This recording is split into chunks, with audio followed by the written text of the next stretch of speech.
Hi. Hey, everybody. It is Friday night, and that can only mean one thing. Giant clouds of pollen sweeping across large parts of the country, clogging up our sinuses and making us sneeze our heads off. But while we do that, we'll tune in for another episode of Heavy Metallurgy. Hello, my name is Alan, and I'm here as always with my co host, Marty. How are we doing on this Friday night? Good day, busy day. Good day, busy day. And I will say real quick to those of you that have reached out to support the new Panopticon Kentucky reissue, thank you. As far as I know, it is really close to being sold out through me. Yeah, there's one left. There's one left. And there's going to be a couple hundred available through Season of Mist in Europe. And of course, Austin from Panopticon has copies to sell. So it's not completely sold out. Europeans will get some, and there's still some available in the US, but through Bind Rune, it is almost gone. But say cheers to everybody for supporting. We really, really appreciate it. It helps a bunch. Yeah, if you want it, you better scramble and get a copy pretty fast because they are drying up as we watch. Yep. How was your week, Alan? Mm-hmm. So, nope, very cool to see that one doing very well. I know, Austin's got some cool things coming up throughout the year, as does Bind Rune as well. But we'll save those for another night. Hey, look at there. Hey, Mike, how's it going? Our first Twitter chat. Hello. Cheers to you. People were on Twitter, or not Twitter, Twitch, Twitter, same, whatever. So you know how technology is for the elderly. If you're into Twitch, you can subscribe to us on there as well. But cheers. Hello, Mike, and everyone.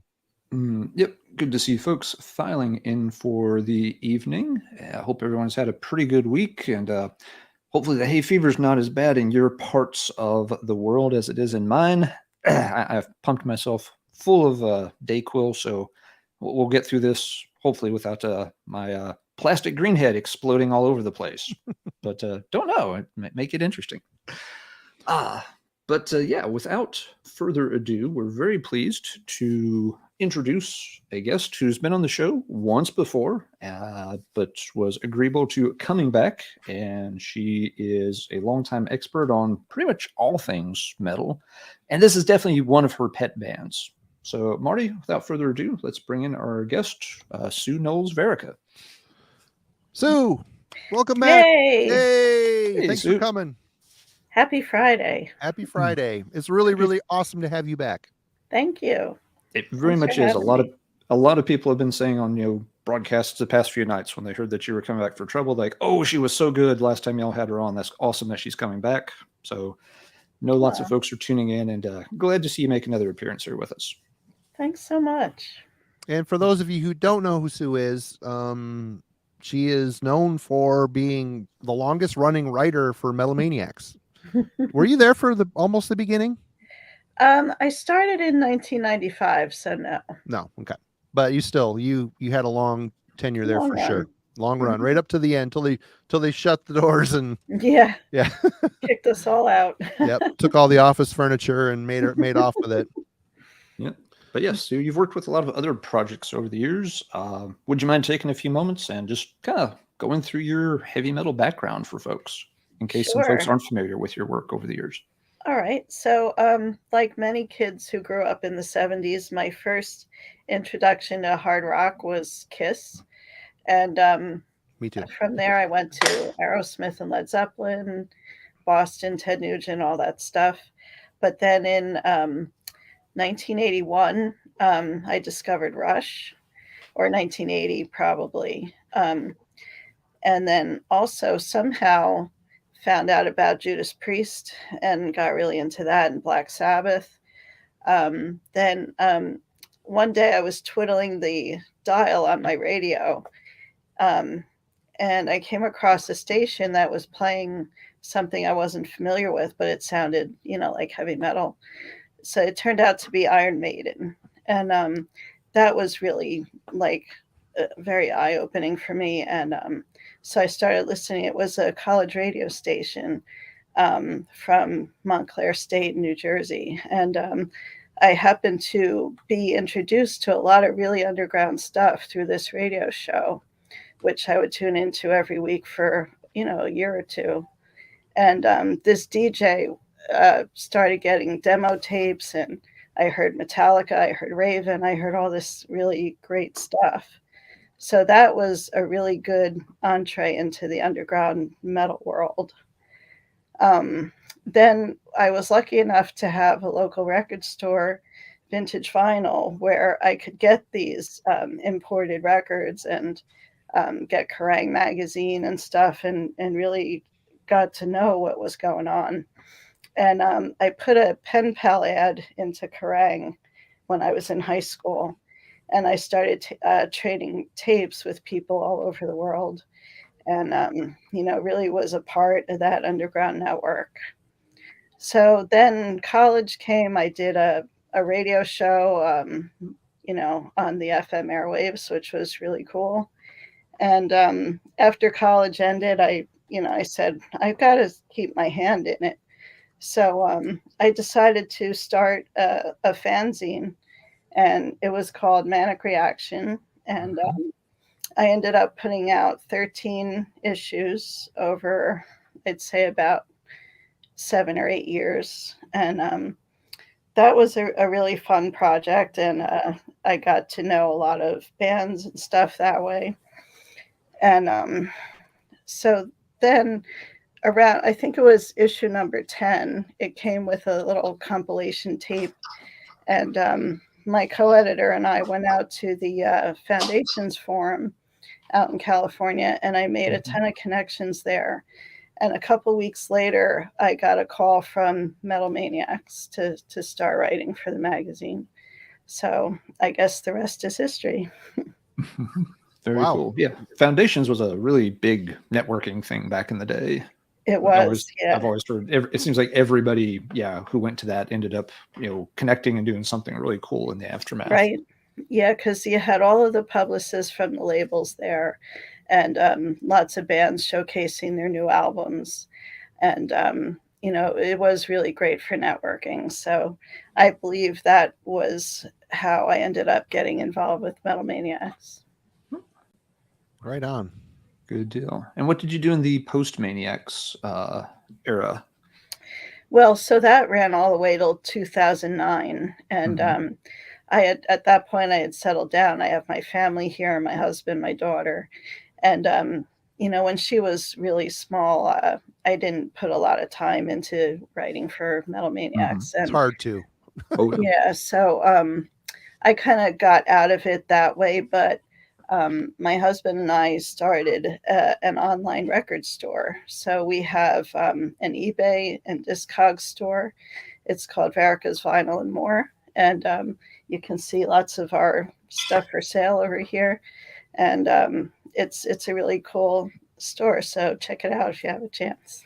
Oh, very cool. Great. We'll put a link to it. Another crack dealer for Marty. Damn it. Yeah. We'll add a link to that to the show notes. That's really cool. I feel like I've probably looked through the store before once you said the name, but I didn't make the connection that it was you. Oh, okay. Right on. So yeah, we're here. Trouble. I can regurgitate just one line of the Wikipedia to set us up if you guys want to. Go right ahead, sir.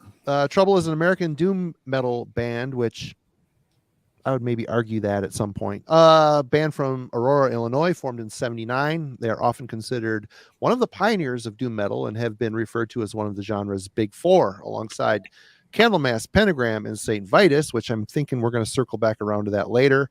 The band created a distinct style, taking influences of the British heavy metal bands Black Sabbath and Judas Priest, and psychedelic rock of the 70s.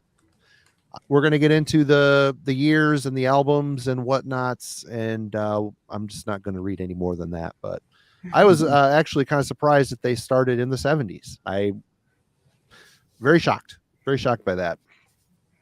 Yep. It was guitarist Rick Wartell who started the band. Right on. Mm-hmm. Yeah. And Sue, I know this has always been, a band near and dear to your heart. Yes. What makes Trouble so special for you in particular? Well, it's interesting because I really love Black Sabbath. I always love Candlemass, and became acquainted with Trouble right from the beginning. I think I did hear their first album on that radio show that I mentioned, and I liked the idea of it being slow when everything else was fast. I liked how it was kind of positive lyrics, and really on the more Christian side rather than the satanic stuff that we were hearing so much of in the 80s. And so I don't recall ever buying like the record, but I think I had like a dub tape of it, of the first album. So I got into that, and then on my radio show I definitely remember playing tracks like Pray for the Dead on there, and stuff from Run to the Light, you know, in the late 80s there. But it was when I first heard the 1990 album that my interest just went off the charts. Something really connected me with that album, and I just couldn't get enough after that. Yes, you famously had that ranked as your #1 metal album of the entire decade when Metal Maniacs did their end of decade kind of review poll for fun. Yep, and it still holds true to this day. And you've still got, nothing has ever surpassed it. That's kind of cool. I feel like, for a lot of folks, the things they rank high, over time, sometimes, they wear out, they don't age well, or you just hear other things that you missed back in the day that, kind of, impress you more. But yeah, it's kind of cool that, it's held its ground the entire time. Yeah. Very cool. How about you, Alan? For me, I first heard about the band Trouble through the Metal Massacre series.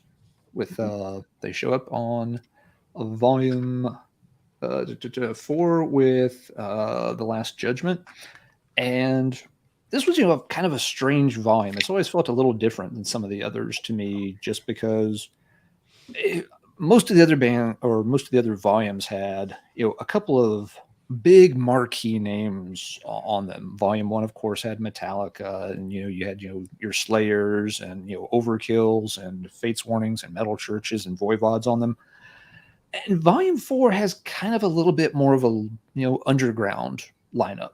Trouble, of course, did very well for themselves, and Lizzie Borden is the closest thing you have to a big name on here. Most of these bands didn't go as far, but the song selection is great. The bands on here are just excellent, and a lot of them have a little heavier, a slightly darker tone to them. This one still came out in '84, if I remember right. So it's still before everything is completely dominated by thrash. So you still get a lot of really good, excellent traditional metal. It's just that, a lot of these bands are going for a little bit of that heavier sound. So Trouble fits into this lineup really good. And there's some other Chicago area bands on here as well. War Cry is featured with a killer track, Forbidden Evil. There's one more, Witch Slayer, who featured one of the members of Trouble was in Witch Slayer once upon a time with I Don't Want to Die.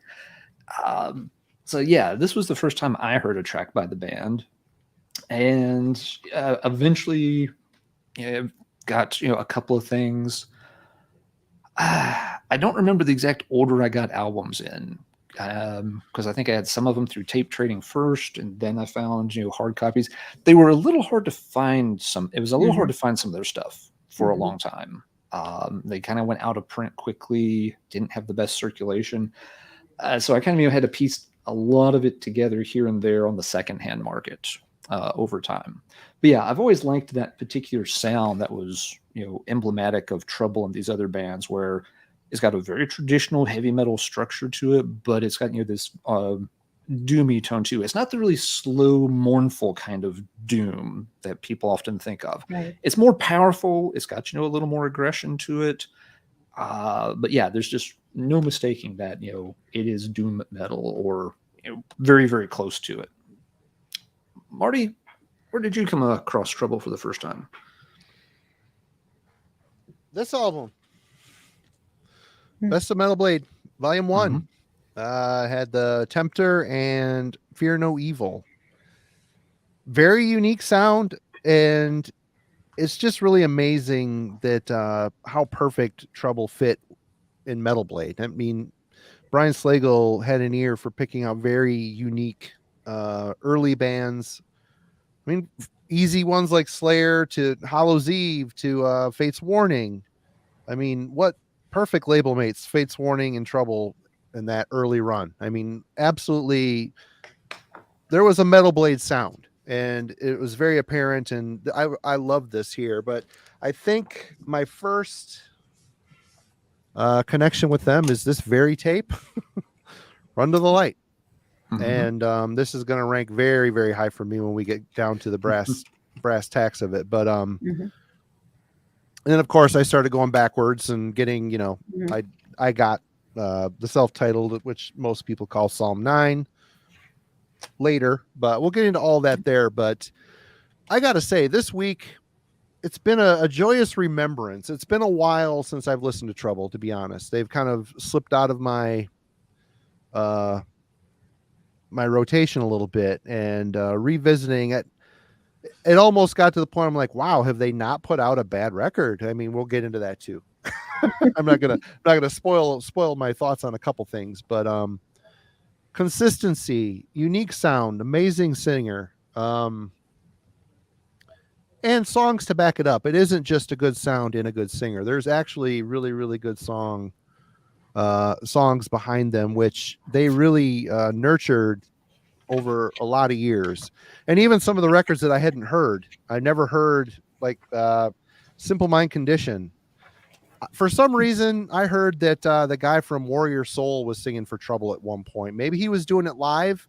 I thought it was on this Simple Mind Condition and this Distortion Field. So imagine my surprise, and that made me kind of, I wasn't a fan of Warrior Soul. I just could care less. Simple Mind Condition came on. It was Eric Wagner. I was like, oh wow, there's like a gift. It was a gift. I'm like, oh, thank you. More. There's more to consume. But one thing to take away from this week was, like I said, a joyous remembrance of some amazing music that used to be very important to me in my teen years, for sure. And I still, the albums still all hold up, and it's going to be great talking with them about them tonight. So Mhm. yeah, thank you again, Sue, for bringing up the topic. This is a band. It's been a while for me. It's been a while. Cool. Been a while. I had to do it. Sorry. Did you have any trouble remembering them, Marty, once you heard them again? No. I was singing along, air guitar, and it was all good. It was good. It was fun. But Good deal. Was there anything that folks would like to touch on before we start working through the discography? Let's go. well, one thing I would like to start this off by, Mhm. People are saying doom, doom, doom, doom, and there Mhm. is an element of doom in Trouble. There's no doubt about it. But there is a transition period in their career where I'm listening to the middle era to later era albums, and there's not, it's not doom anymore. The first couple albums, and to a certain extent the third album, have an American doom feel to them, but they kind of transfer that into more Sabbath worship and rock. There's just a heavy rock feel, and I really have a hard time just effortlessly lumping these guys into a doom classification. I mean, what do you guys think? I think the first two albums were definitely doom. The third album was transitional, Very, and yep. there are certain tracks, like on the fourth album, you had Rest in Peace and Love that song. Black Shapes of Doom, obviously. Mhm. But they really started getting way more into the groove aspect of it and the psychedelic kind of trippy nature of their Beatles influence. Yep. And I think they did leave doom kind of to the side after that. But they still maintain their sound, which I think is did. really cool. They just kind of shifted built their on it. songwriting a bit. Yeah. Mhm. Mhm. Yeah, no, that's a fair assessment, Marty. I mean, I've got no problem with them being referred to as a doom band overall, but it's a very good point to bring up that they go through some big stylistic shifts at times. Mhm. They never really, when you hear a Trouble record, you know pretty quickly it's Trouble. Mhm. They never change that much. No. But yeah, and there are people who tend to not be fans of maybe the 90s stuff. There are fans of the 90s stuff who aren't big fans of the 80s records. So it is enough of a transition that it does divide fans sometimes, that people will really gravitate towards one era but not so much the other. And then there are people who like everything they've done start to finish as well. Right on. So let's dig into it. Now that we've got that out of the way, I had to throw that in because I'm listening throughout the week. I'm like, this just isn't. It's doom. It's not doom anymore. They left it behind, and it still works, and it doesn't. What they ended up, I mean, yeah, the Beatles, they definitely embraced. They got kind of hippy dippy at times, but it never was an embarrassment to their past. Which, when bands typically change, it's like, look at Metallica. They're now they're just kind of treading water, but some of the changes that band went through is kind of a disgrace to what they did. And a lot of fans see it that way, but Trouble, I think at the end of the day, can be like, you know what, we held in there, and it's all right. But Sue, let's start off with 1984. Okay. This album was originally released as Trouble, later retitled Psalm 9. It's got 9 tracks, including 1 cover song. The opening track, The Tempter, is just like an absolutely amazing song that just like Classic. right out of the gate. It's Unique. super heavy. Now, let's talk about the word heavy. So I guess people might have slightly different definitions of heavy, but there's no way you could listen to this and say it's not heavy. Yeah. So that is one thread that runs through the whole album. The Tempter, Assassin, Victim of the Insane, it's like just one great track after another. With my favorite track on here, though, is Bastards Will Pay. I mean, what an incredible song. Like, they actually used the F word in that song, which you really didn't hear very much in 1984, and you wouldn't expect from a Christian metal band. So, this is kind of where that label of white metal came from, as opposed to black metal, which was starting to gain popularity at the time. I know the band never cared for that too much, but it did work from a marketing standpoint. But yeah, I mean, the songs are super heavy, and something that I kind of forgot about, but rediscovered when listening back to this, was a strong, like, Judas Priest influence with the twin guitar attack that they had. So it's like really some melodic stuff going on with the guitar playing in there. And I saw someone in the chat mention how they love the guitar sound of Trouble. It's a beautiful imprint on their whole aesthetic. It's great. Mm-hmm. Yeah, very distinctive sound overall. And like, Eric's vocals are super unique. I mean, I saw some review, years ago saying, "Oh, he's an Ozzy clone." I don't see that at all. Not at all. I think you could hear a few notes of his vocals and know it's him. Yeah. Mm-hmm. So, and just that sound became just so distinctive. And so yeah, I really love this album. It's one of my top favorites from the band. And it was a really great way to start their career. Oh, yeah. Did you rank it? Oh, yes. Let me get mine. Out of 8 albums, mind everyone, 8 albums. Number 3. Number 3. Hey, you're copying off my paper. All right. Alan. All right. Well, yep. Just kind of echoing a lot of what Sue said. One thing, footnotes about it that are kind of neat. It was one of the very few things Metal Blade ever released back in the day on colored vinyl. This is one of the originals, and they kind of played into the whole Christian white metal thing by actually putting it on white vinyl, which it's 1 part cheesy and 3 parts clever, and it just looks really cool if nothing else with the old Metal Blade labels. But yeah, Metal Blade didn't really do colored vinyl back then. Today, we take it for granted that everything comes on 3 colors of vinyl. But among original Metal Blade things, the only other thing I know of off the top of my head that was done in colored vinyl was a box set of Metal Massacre volumes, and it's a funny range. It's something like volumes 2 through 6 or 3 through 6. It was a European release, and it's not like it's not simple like 1 through 4. It's got a really strange range to it. But yeah, it's a really cool album. As we mentioned before, the band had started back in '79, which I think is the same year the first St. Vitus demo was recorded. So some parallels there. Also about the time Kirith Ungol was getting some demos put out. But yeah, they're the first, if I remember right, they're the first band outside of the LA, California scene that Brian signed for Metal Blade. So little history there. But yeah, really great track list. Sue named, named them off. The tracks are really good. The band's got a very distinct sound out of the gate. The production, as is true for a lot of those early Metal Blade things, it's a little rough around the edges, but for a band with this sound, it's not a detraction at all. It suits the music pretty well.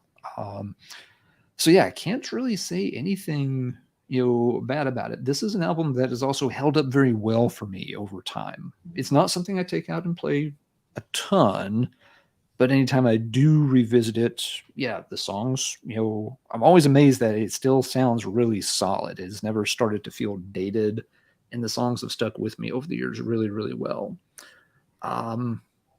It does, and I think Frank already mentioned this in the chat. Yes, it bugs the crap out of me too that it got retitled as Psalm 9. Anytime someone says Psalm 9, to this day, there's this little mental glitch in my brain where I have to stop and think, which album are you talking about? Oh, yeah, okay. It's annoying. I have no idea. Why did they have to have two self-titled albums? That's just bad on somebody's part. But it's not the end of the world. As far as a ranking for me, yeah, this is kind of the album, this getting up there towards the A range, and I also have it ranked third out of their 8 albums. Great album, first album, really strong start to their career. Marty, it sounds like you've also got it ranked about the same, but Yep. What are your thoughts on this first album? First, the question: what is the quantity of that white vinyl? Have you heard? I do not know. I've never seen a number for how many were pressed or not. It's people make a big deal out of it. At the same time, I feel like it shows up fairly regularly. It's not one of those things that you have to wait, 5 years for a copy to hit the market or anything. So I don't think it was the most limited release. Yeah. Well, back in the 90s, we had New Moon Records here in town. I walked in and they didn't know what to price stuff. And someone turned it in used. I bought it for $2.99. I said, well, yeah, that's coming home with me. I got it home. I gave about $3 for my copy around the same time. Yeah, I opened it up. It's the white vinyl. I'm like, oh man, I think that's a limited variant. But anyway, the first thing you're going to recognize, there's 2 things about Trouble. A, Eric Wagner's vocals, absolutely unique. Doesn't sound like, people say Ozzy. You know what? Until people are mentioning it in the chat tonight, I never really picked up on that. Similar style, desperate kind of cries to his vocals, but Bruce Franklin and Rick Wartell is a guitar duo. First of all, their guitar tone, it's kind of withstood the test of time through all their records. In some of the later albums, the more modern production tried really hard to iron that sound out a little bit, which kind of bothers me, but still it cuts through. And even like Bruce was involved with Doug Pinnick on a side project called Supershine. It is the Trouble guitar tone right off the bat. Those songs are it sounds like a Beatles aesthetic with the Trouble guitar tone and Doug Pinnick singing from King's X. It's absolutely a great record. And so right off the bat, you've got a great vocalist, a great sound as far as guitar tone, richness of guitar tone. And then, of course, The Tempter, Assassin. I mean, God, there isn't a bad song on here. Production might be a little rough around the edges, which is just kind of the way it was back then for stuff like this. But for being considered a doom band, they weren't afraid to kick it up a bit. The pace wasn't all like dragon. There was a good sense of dynamics in their songwriting, which continued on into the later parts of their career as well. But this is a fantastic. I love the artwork. I love the artwork of this record. It would have been cool if the T was on the cover, but whatever, aesthetics, whatever. But I love the cover. I love the album. Love the production for what it is. and it's a perfect. It's an awesome obelisk that, even though it stands tall, it doesn't loom over the rest of their catalog. They continue to improve as they went. So this is 3 for me on the ranking list, which takes us to 1985. Sue. All right. So next up we have The Skull, which is if the first album was heavy, this one is 10 times heavier. Yeah. So The Skull is a tricky album for me. It's definitely not one of my top favorites. It's very dense. It's not a super fun album to listen to. It's pretty depressing, as a matter of fact. And when you're dealing with doom metal, you have to expect to get a little depressed, like especially, some of the 90s bands in particular, like My Dying Bride and, some of Paul Chain's stuff. It definitely can bring you down a couple notches. But that being said, it definitely has its moments. Some of my favorites, I love Pray for the Dead. That's an amazing Great song. Yeah. Yeah. I like how there's a long song, The Wish. It's got almost like a movie soundtrack feel to it. It goes through different moods. It's kind of got a haunting, atmospheric sound to it. Truth is What Is, I think it needed a bit more polishing. Some of the lyrics don't rhyme. It feels like it meanders a little bit, but it definitely showed there was some potential there. And then Wickedness of Man has like kind of a cool metal gallop to it. So the record is multi-dimensional, which is really good, but it doesn't, to me, it doesn't have enough like standout tracks to put it up in my upper rankings. So I put it at number 7. Number 7. Wow. Shocked. I'm a little shocked. Right Okay. on. Cool. Alan. All right. I want to say thank you, Ian, for the super chat. That's Thank really you, cool. Ian. Very we cool. We appreciate that quite a bit. Let's see. Yeah, I agree with Sue on a lot of things about this album. It's, definitely sounds heavier. Part of that, the production's getting better. They're, finding their sound. But yeah, it's always been a tricky one for me to listen to as well. It's got some great stuff on it, but it's got some misses too. Yeah, Pray for the Dead is awesome. Fear No Evil's pretty good. Yeah, The Wish is interesting. It's this meant to be this longer epic track. It's interesting to see them tackle something like that when it's only their second album and only 1 year since the debut came out. It meanders a little bit at times, as long tracks are sometimes want to do. It's not easy to craft a song that long and keep it on the rails the whole time. So, interesting stab, not my favorite. Truth Is What Is. Yes, it's rough around the edges. It's got a real like Death Row era pentagram riff to it that I do like quite a bit, though. So yeah, it kind of reminds me of some of the other doomish bands going on at the time. Yeah, and then the rest of the track's not bad. The bottom line with me on this album, though, is that it's not one I ever feel the need to come back to very often. And when I do come back, I play it through, and it's just like, yeah, it's all right. It's certainly not like a big sophomore slump of an album or anything like that. It just it doesn't have those song after song after song that have the longevity and the staying power of all the songs that we reeled off from the debut album. So Skull for me, let's see, where did I rank this one? For me, this is kind of a really good example of those albums I grade as like a B-. B- for me always translates in my head. I say, I kind of like this album, but there's always a but that's holding it down a little bit. In this case, it just means that, some of the songs, don't quite measure up.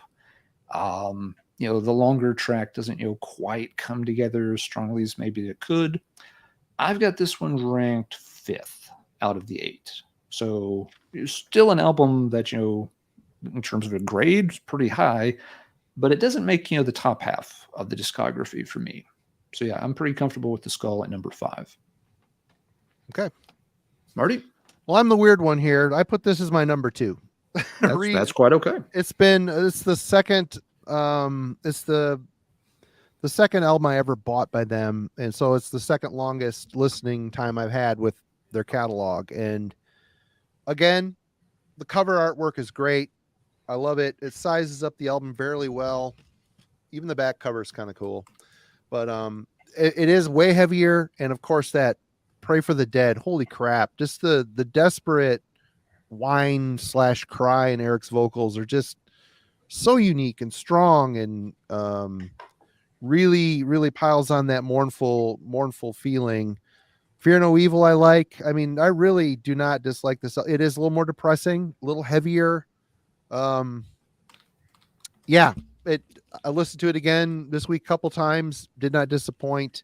And if you notice here, that logo ended up being his side project, the Skulls logo as well. So for him, someone mentioned in the chat that he hated this record because of all the drugs he was on at the time, but it must have resonated enough for them to name their backup band, their second band, the Skull. And I don't know, this is a good record. Number 2 for me. I like it.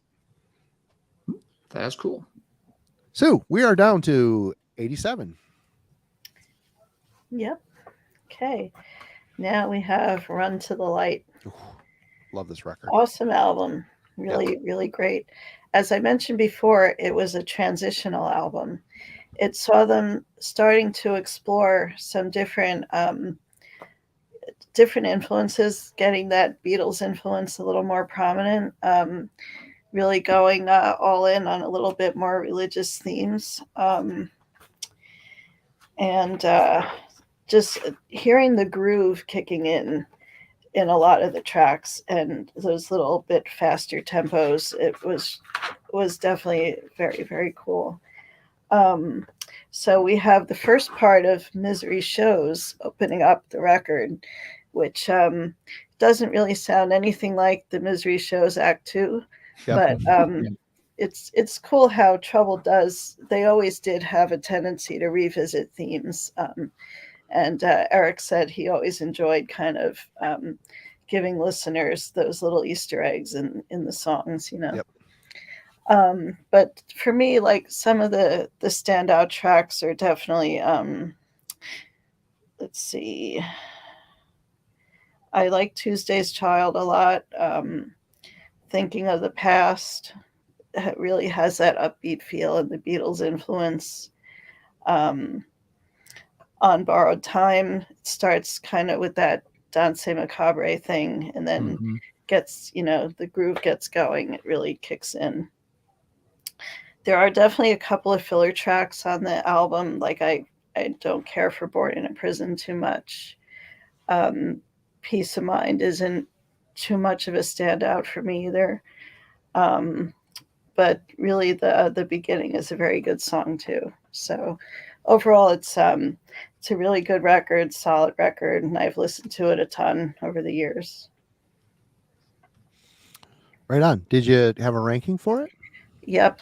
Let's see, where was that one? Number 4. Number 4. Right on. Alan. All right.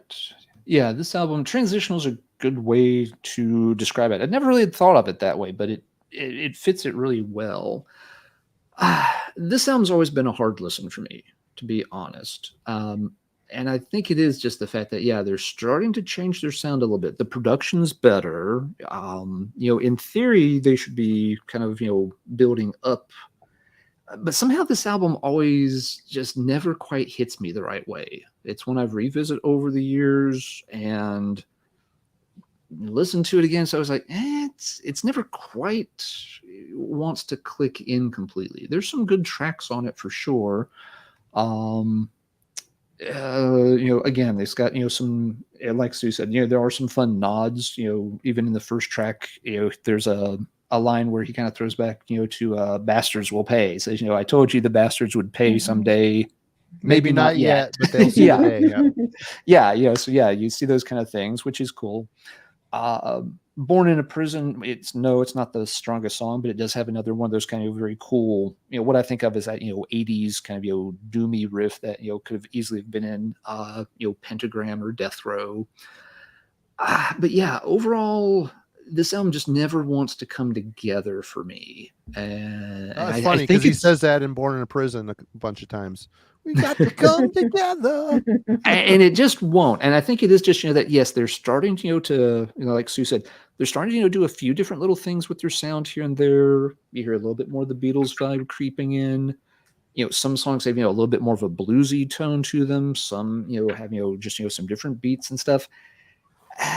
And so to me, the album's just covering a little too much ground. I have a hard time latching onto it. So it's really not a bad album. I'd still say, it's like, at least, a C of an album. It's not a complete mess or anything.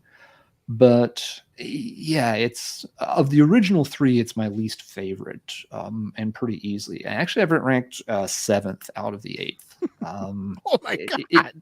It is never connected with me. I've owned it a couple of times. I'll play it, and I'm just always feel like this is just not the Trouble album for me. So no, it might pull a 6.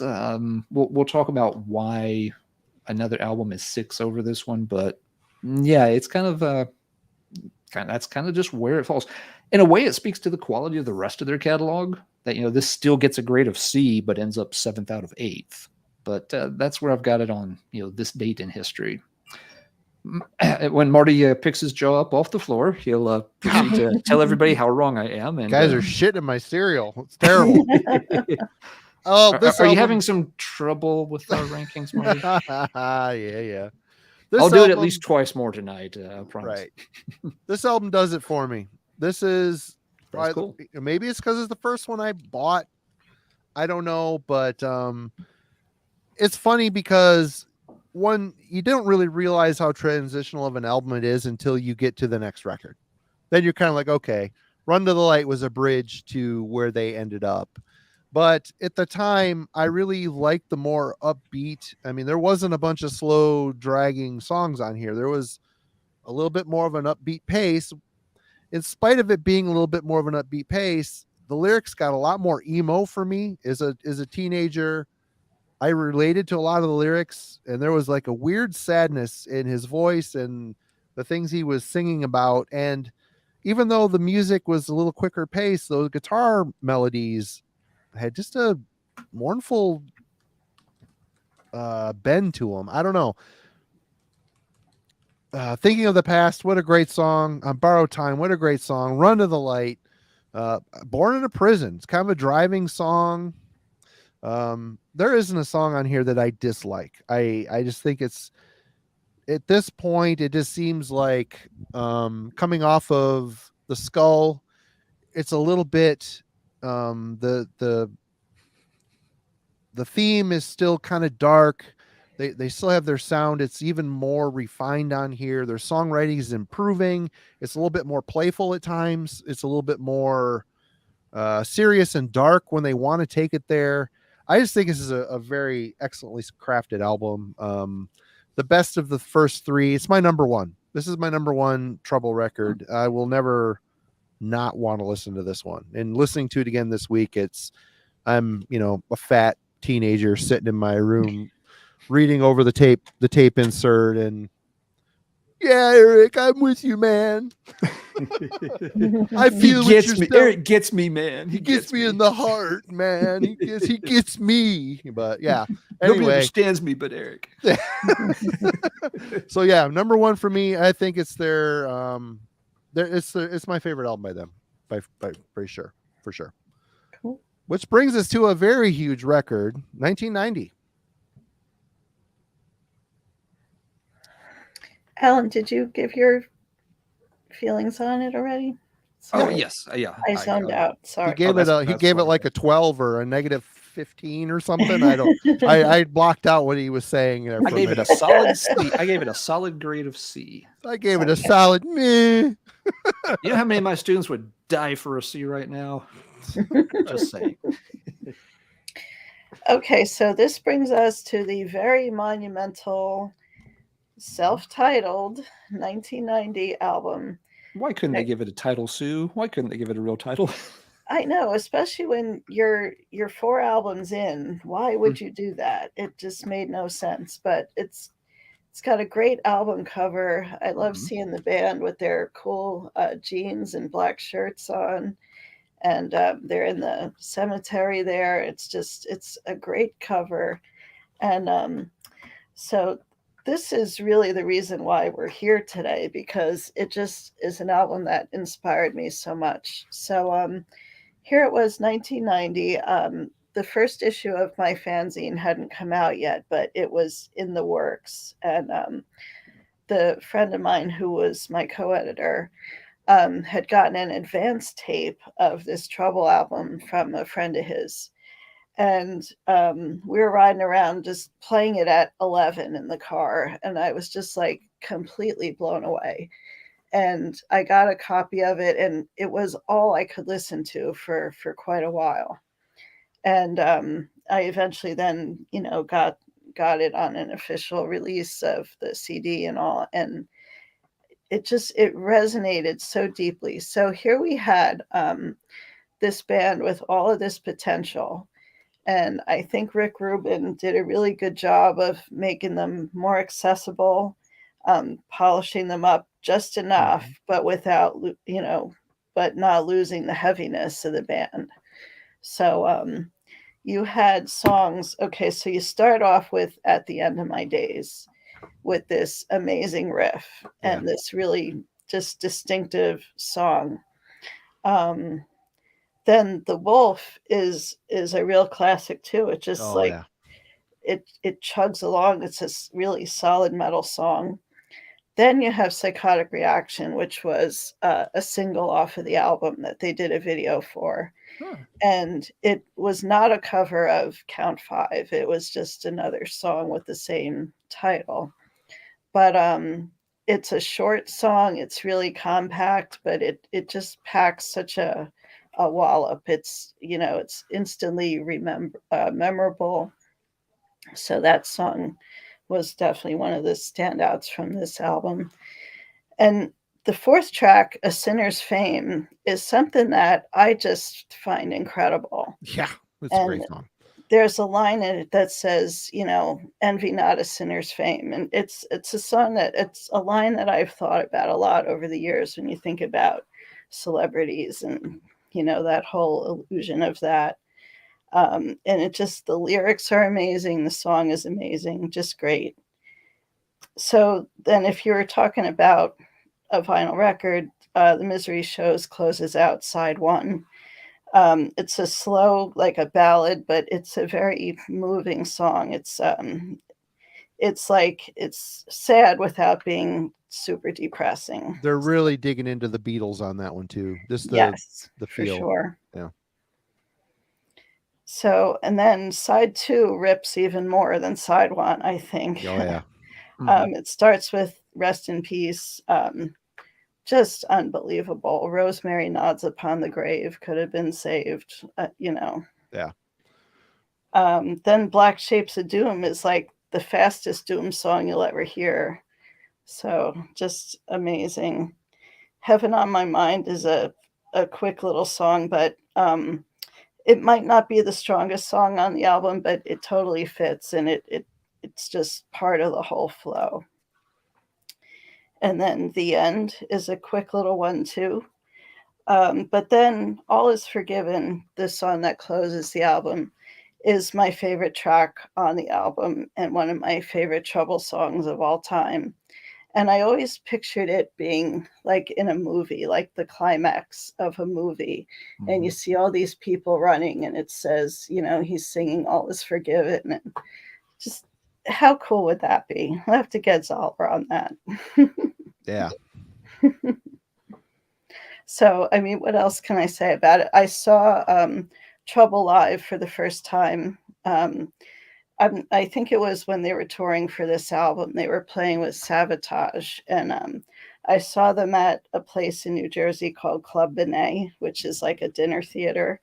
But it was just so amazing. Like, here is this band who had come out of obscurity, and there's people just like going crazy for them.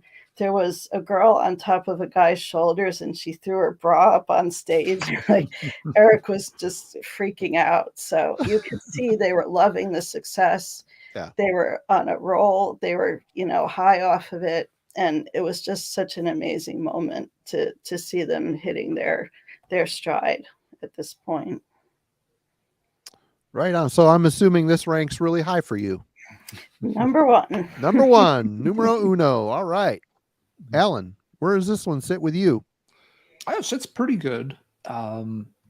Yes, the band, and Rick Rubin, they really, like Sue said, they kind of tighten up their sound here.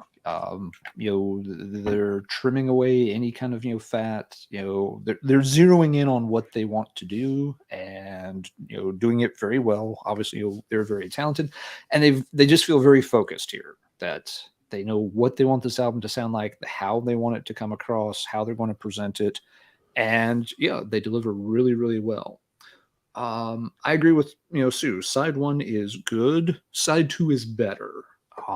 Yes, when you get into things with Black Shades of Doom, R.I.P., All Is Forgiven, this album for me is one that it does feel, and rather than front heavy, it's almost backloaded. It's not that there's anything wrong with side A, but the tracks on side 2 are always the ones that stand out. As I get deeper into the album, it's kind of getting stronger and stronger and stronger, which is nice.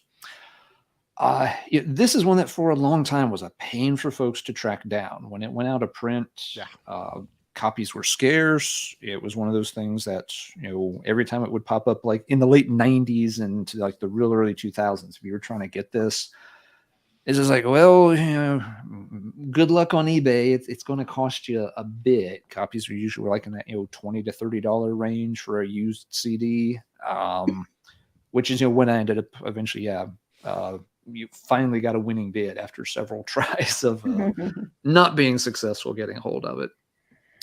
But so it's a very solid album.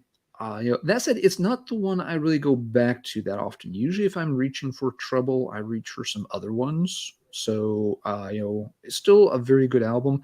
I've got it ranked, let's see, I had the other self-titled, God, that drives me nuts, as 3. I've got this one ranked as 4. It could, slide up a slot at times, but I feel like I just go back to the original self-titled more often than I do this one, which is why I've got it, one step lower on the chain than that. So, Marty, where do you put this one? You've already used your number 1 slot, so I did. You've used up some of your high numbers. So, where's this one going to fall? Well, unlike Sue, the first song I didn't realize this was coming out until I saw Psychotic Reaction video on Headbangers Ball. And I'm like, what the hell happened? I'm like, it's trouble. It sounds like trouble. It's too getting into the hippie stoner thing. And that is just a weird song to be your hit single. It's a weird one to put out, especially when there's so many better songs on this record. I reluctantly bought the tape, and at the end of my days, I ended up loving the song, but just that groovy stoner, that riff, I'm like, oh my God, this is just like reanimated Sabbath stuff. This is phoning it in. I had to be sold on this record, and thankfully back in the 90s, I didn't have a lot of money for music. So when I bought a tape, I kept listening to it because that may have been the only tape I'm going to buy that month. And the album clicked because The Wolf, what a great song. Sinner's Fame, great song. Misery Shows, it grew on me. I love it in the flow of the record, but at the time it just, turned my heathen guts just a little bit. I wanted heavy, man. You got to have heavy. I don't want Beatles. I want metal, Side 2 though, R.I.P., what a great song. The interplay between Eric and the riff and the chorus, so good, so simple but effective and hooky. Black Shapes of Doom, another heavy song, really well written. Heaven on My Mind, All's Forgiven. The second half of this record is way better than the first, but for the most part, this album grew on me, and I love it. I love it to this day, and to like you as well, Alan. I got lucky and got this one for under $20, but I bought the tape when it came out. So I gave my tape away and replaced it with this, but I've seen this go for a lot of money too. It's stupid how much money this thing was going for. Yeah, but it's been reissued some now, so I don't know if folks. You can certainly get it for an affordable price now, if you need a copy, which is great. It's good that it's more accessible. And the interesting thing is, I was thinking about it this week as I listened to it. It's on, American, Deaf American, whatever. Rick Rubin had his hand in this. I mean, him producing is just him kind of laying on a couch and jamming out. And he just did an interview recently where he's like, I have very little musical ability. I have very little technical ability. He's just kind of the guy that says, yeah or nay, this works, this doesn't. He kind of knows how it feels to him if it's going to be a good song. It's kind of funny. One thing about this record is I do like the punch of it. He really cleaned up Trouble a lot. He really accentuated Franklin and Wartel's guitar tone. It's really sharp and dry and right out in your face. I really like that about it. And it's kind of funny if you listen to this and you listen to stuff like Rain and Blood. I mean, yeah, Slayer sounds like Slayer, Trouble sounds like Trouble, but they're both very clean sounding records. You can tell he's got an ear for what he wants to hear the engineer do when he's twiddling the knobs to get Trouble to sound like Trouble or Slayer to sound like Slayer. The bands sound like themselves, but still they sound like an American band, a deaf American band, which is weird, but it's kind of cool. This is a great sounding record. It's produced really well. Crank's really good. It's my number 4. Real quick, don't forget what other album came out that same year. It was the first Danzig album. Danzig. Yep. And that really blew up. So Deaf American kind of put most of their focus on Danzig at the time. But if you put Danzig up against this record, I mean, both bands sound like themselves, but still it sounds like a Deaf American label release. It's interesting. You don't really think about those things at the time, but going back and I'm thinking about what happened. I forgot all about the Danzig record, but I mean, I could have seen Trouble and Danzig going on tour together. Yeah, that would have been killer. That would have been a perfect fucking tour. Perfect. It'd been great. Trying to picture Glenn and Eric, touring together, that was a little hard to come into focus. But yeah, that's a good point, Sue. That because it always did feel like this album maybe it did kind of quickly disappear, and that makes sense. That yes, Danzig would have been getting. It was the one selling. It was blowing up. So of course the label's going to throw resources at that, and that means some other bands are not going to get the support. Just bad timing in terms of when the release happens. Thrash should be thrash. I do want to comment here. It's too clean, Marty. No rawness.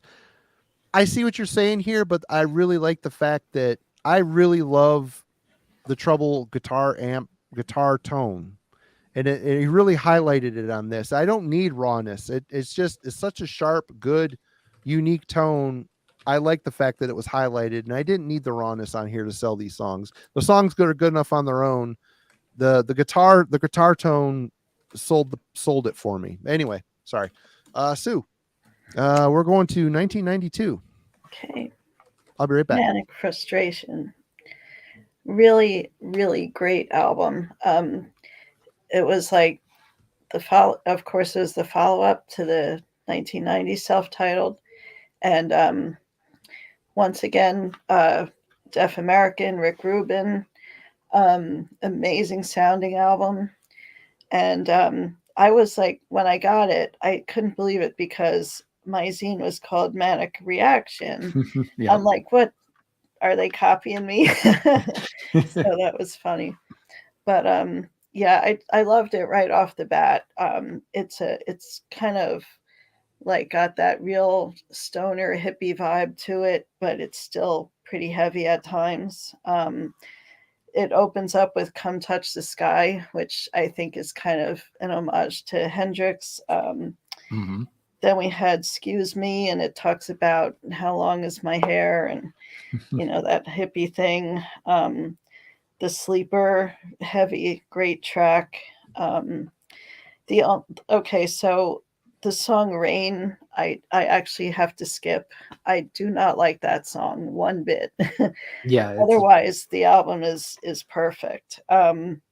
Tragedy Man, interesting, cool little tune. And then number 7, Memory's Garden. is my number one favorite Trouble song of all Oh. time. So I believe it to be about eternal love. And my husband and I actually had it played at our wedding. Awesome. So, Nice. yeah. Hello Strawberry Skies is just a really atmospheric, memorable song. Just love that one too. Mr. White is a drug reference. Again, that very, very catchy. And then in there, they have kind of a tradition of putting a cover on an album. So Breathe was, I believe, a Donovan song. So I thought this was almost as good as its predecessor. I really love the album. The one disappointing thing was that they were touring with Cathedral, and I went to two of the dates that had been announced, and Trouble canceled both of them. So they were definitely having some problems at that time. Yeah. And for as far as ranking goes, it's number 2. Number 2, right on. Alan. Yeah, for me now, again, we're getting into the albums that for some Trouble fans, they don't enjoy as much because, if the previous album was, starting to embrace, more of the Beatles and the hippie stuff, at least lyrically, but, on the album cover and stuff, they still look like, badass heavy metal guys. This album, nothing looks like a badass heavy metal album on it. It is definitely going, full on, psychic, Summer of Love kind of vibes across the board. But for me, it really works. This is actually the era of Trouble I like the best. It still has the tightness of the previous album, but it feels like, they're really, having a lot of fun with this. And, to your earlier point, Marty, you're right. It's losing some of, the doomy qualities here and replacing them with more, the, stoner, psychedelic, some combination thereof. But it still works incredibly well for the band. Yeah. And so, yeah, this was an album again, this is another one that went out of print, was hard to track down. I got lucky and found it used at a record store eventually. And so, got it for like $7. Wasn't really sure what to expect from it because, again, it was kind of panned by a lot of fans as being, yes, too hippy dippy-ish. But I played it and, yeah, really liked it from the get-go. Sue gave a really good breakdown of it. The first few songs, it comes out, very well, with Come Touch the Sky, Excuse Me, The Sleeper, right off the bat, it's establishing itself really well. Rain, they do have some songs in this era, to be fair, that are too laid back for their own good and just never really go anywhere. Rain would be an example of that. But yeah, you've got other ones later on, even, you look at a song title like, Hello Strawberry Skies, and you're worried. It's like, oh boy, Yeah. how much LSD do I have to take and how many purple hippopotamuses dancing around the bathtub am I going to see? Mm-hmm. But the song actually rocks out quite well. Mm-hmm. So yeah, a really good album. Has, a few misses on it, but very solid overall. I always kind of go back and forth on whether I want this one ranked as first or second in their discography. In the past, I know sometimes with Trouble, I've had this ranked first. Today, it's going to be ranked number 2. I want to give this the number 2 slot. We'll get to number 1 soon enough, but yeah, a great album. This is usually the stuff, this era of Trouble is what I reach for when I want to hear something by the band. It's this album or the next one are usually the ones I want to pull off and give the most spins. So, Marty, what do you think of this era? I'm surprised I don't have this. I remember getting it as a promo. I must have sent it to another writer at the time. I don't know. I was into heavier pastures probably. And the hippier side of the band is really is becoming more and more evident. I still, listening to the album this week, I recognized some of the songs. Was that Memories Garden, Sue? Was that the single for the album? Because I was singing along with it like I knew it. Like I'd listened to it a lot, and I don't even own the record. Yeah, I'm pretty sure it was. I think it was. And then there was a couple other songs so I had the record at some point. I must have transferred it on, but I, being an older guy and less encumbered by, the 70s vibe of this band, less bothered by the 70s vibe of this band as I would have been in 92 when I was death metal guy. I liked the album. I thought it was quite good. I'm probably going to buy it. I don't really have I've listened to it twice this week. It probably wasn't enough. I'm so familiar with the first four. This one here, it felt strange because I have had some familiarity with it, but not enough. I gave it a 6. The sound was a little weaker than the self-titled and a little hippier. I still liked it. I'll get it. And there's a point in this discography I'm thinking, man, are they going to put out a bad record? No, it doesn't feel like they are. I mean, they're just, even the ones that at the time I might not have liked much, I ended up, if you stick with them, the songs are so good and the sound is so good. The vocals, everything, all the elements together work so well. I had to give it a 6 because there was other things I liked a little bit better, and that's not a bad ranking really because they're all so good. But anyway, yeah, 6 for me.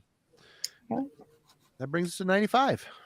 Okay, so next up we have Plastic Greenhead, released on Century Media Records after a bit of a hiatus. 12-year hiatus.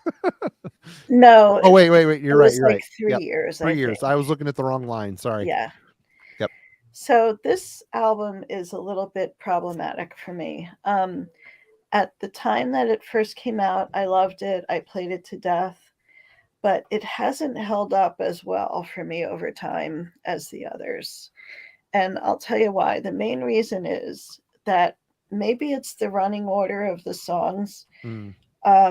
It's that it's very samey. Like a lot of the tracks sound the same, and they're at a mid-tempo, which can really like bog an album down, in my opinion. The title track's cool. I like that. But then the Eye and Flowers into the Porpoise Song, into Opium Eater, I find it a little bit monotonous. Hear the Earth as well. The best songs are the last 3 songs on the album. Below Me, Long Shadows Fall, and their cover of Tomorrow Never Knows. So that's kind of the issue I have with it. Like I said, I liked it a lot when it first came out, but it hasn't held up as well. So I actually give that one number 6. Right on. Okay, Alan. So yeah, this one kind of picks up where Manic Frustration left off. Sue's got a good take on it. The tracks are kind of similar at times.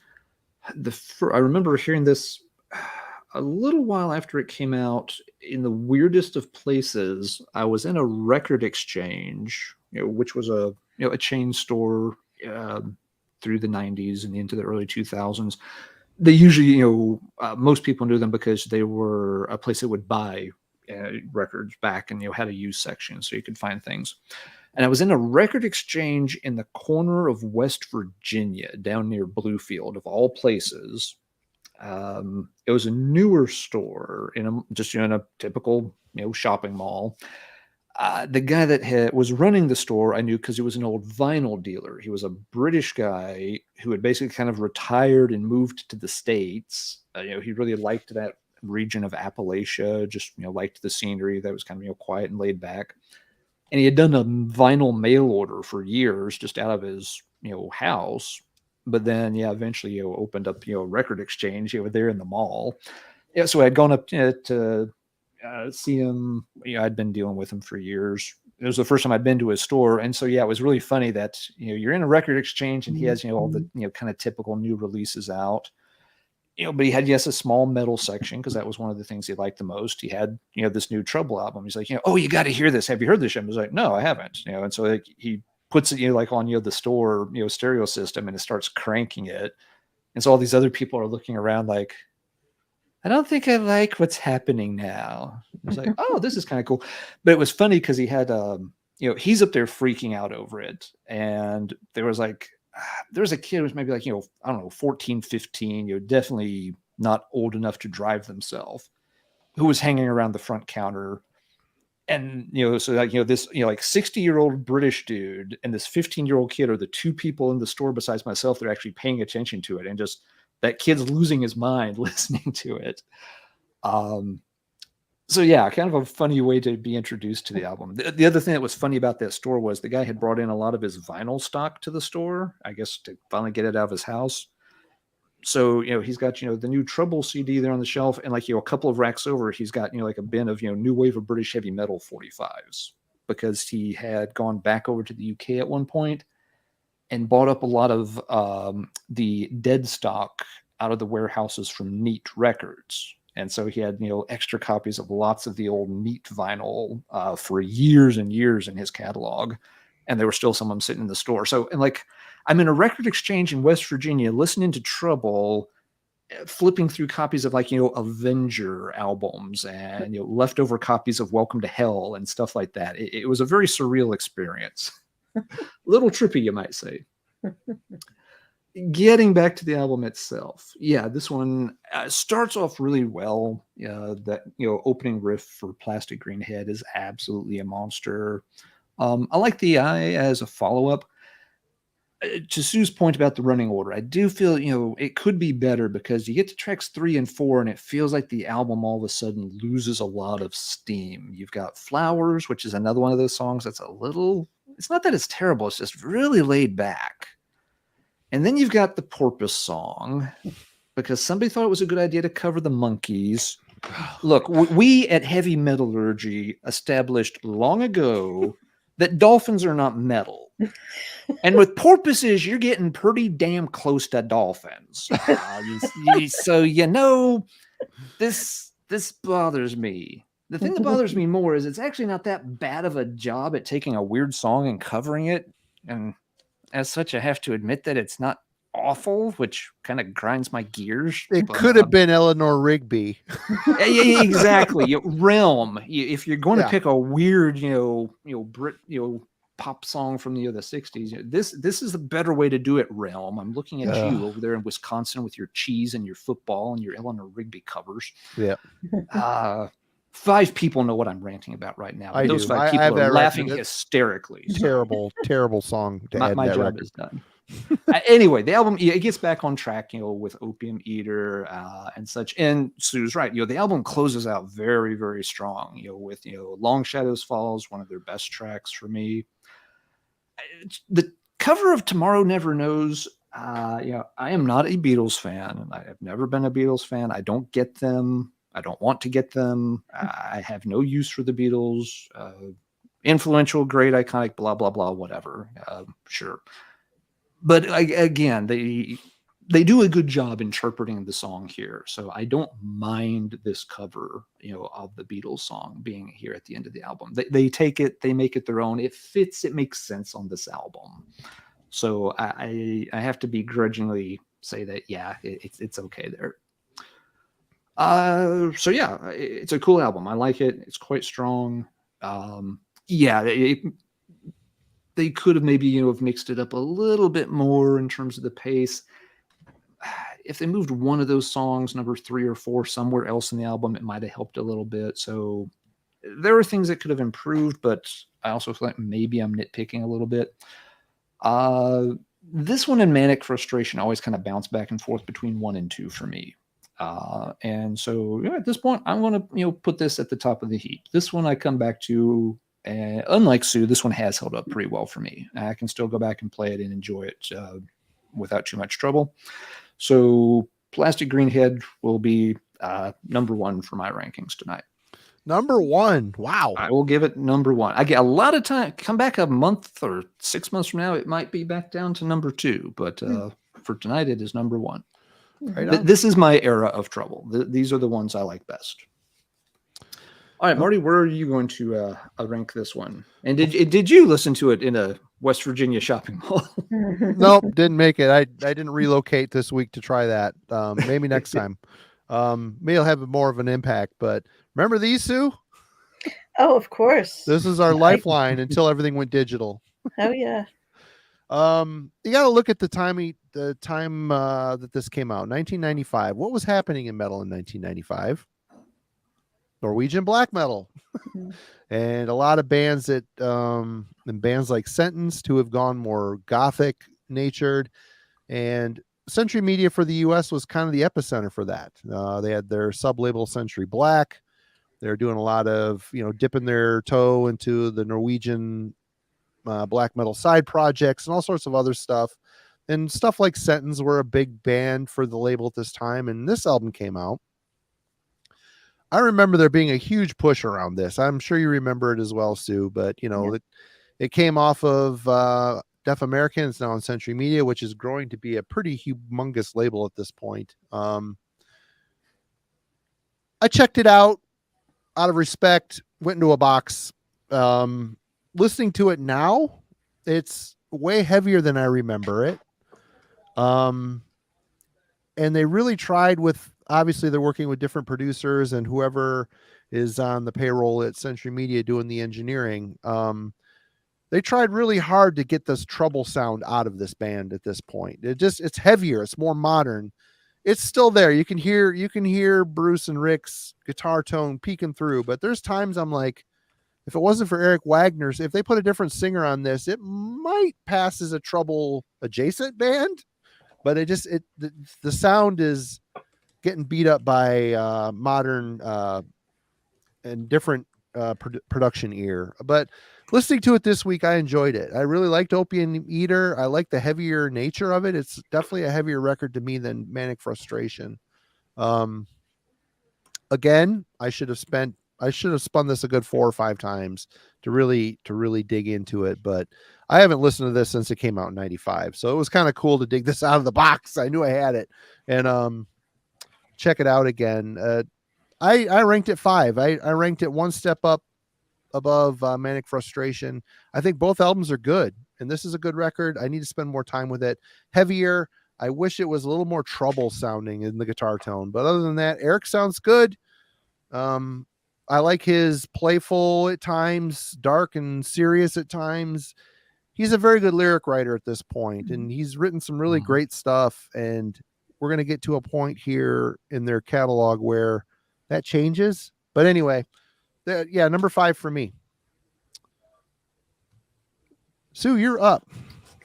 All right. Next up, fast forward 12 years. 12 years. Yep. Simple Mind Condition. And I was still like pining for Trouble for the longest time. And I did actually see them play live a few times. And so there was the 1991. Then there was, I saw them at 2 festivals in Cleveland. There was the Brave Words and Bloody Knuckles festival, which was held in June of 2003.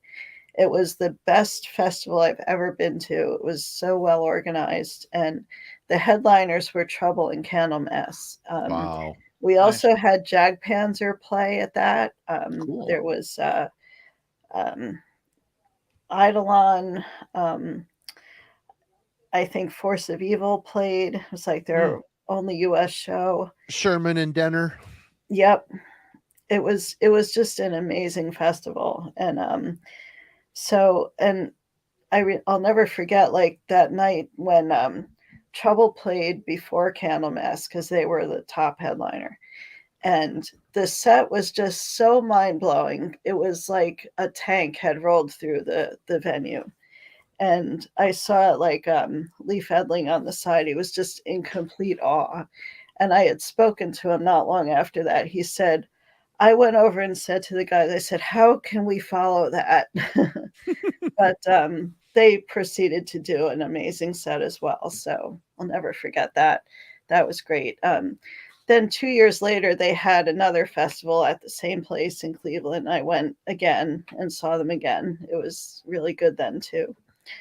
And then John and I went to see them in Allentown, which was also with Jag Panzer, back in, I'd say, 2005. And so that was the last time I saw Trouble live. But I was like really excited that they were coming back, and they put this out in 2007. So it was kind of a surprise that it finally came out, but I was really excited about it. And I really love this album. And listening back to it this week, it kind of like got up even higher in my opinion of it. It's a really, really good album. Solid. Very much under the radar, but deserves everybody's time and attention if you can find a copy of it. So some of the standout tracks on it, Troublemaker is just such a fun, you can tell they're having a great time with it. That song, the title track, Ride the Sky, which I think is a cover. If I Only Had a Reason, Going Home After the Rain. It's like there's hardly a bad song on here. And I think on some days I might actually put this in an exact tie with Run to the Light, or it might edge it out. But for now, I'm going to give it number 5, right after Run to the Light.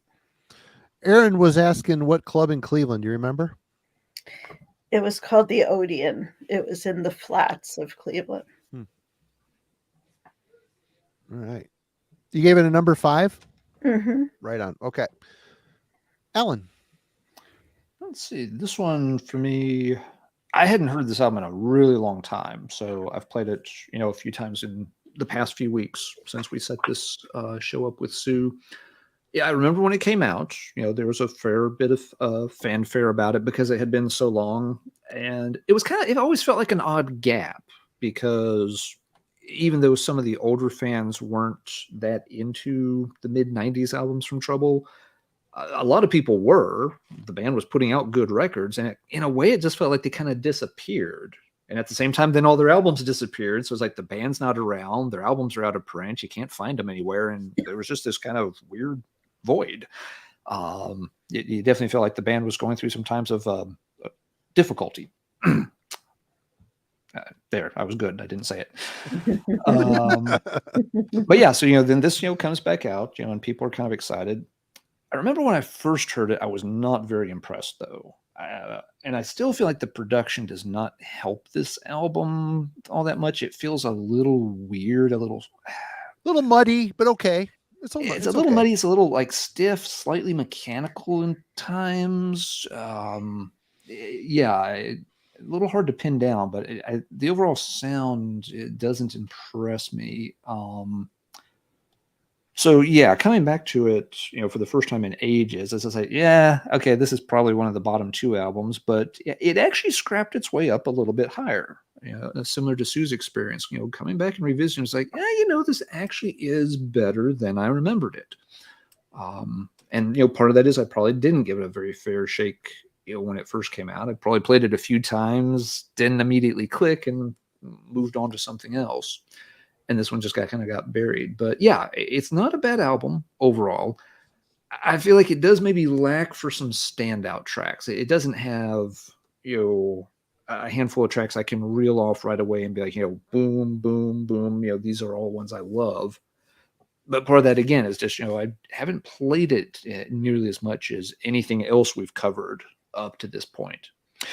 But still, just for the fact that, the spins over the past few weeks is like, this is a decent album. It's got my attention. It will get some more spins moving forward to see, kind of, flesh it out, get it kind of to stick in my, memory long term this time.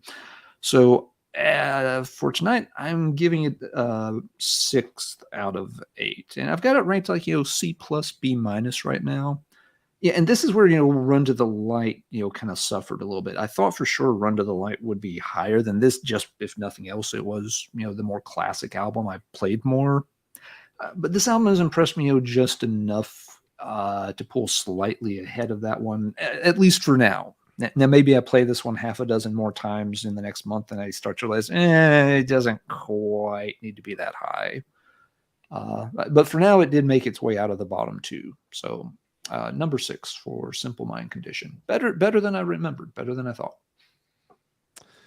Well, for me, I went into this with a lot of apprehension. I'm thinking the guy from Warrior Souls on this. In my head, I didn't know any. I have not heard this record until this week.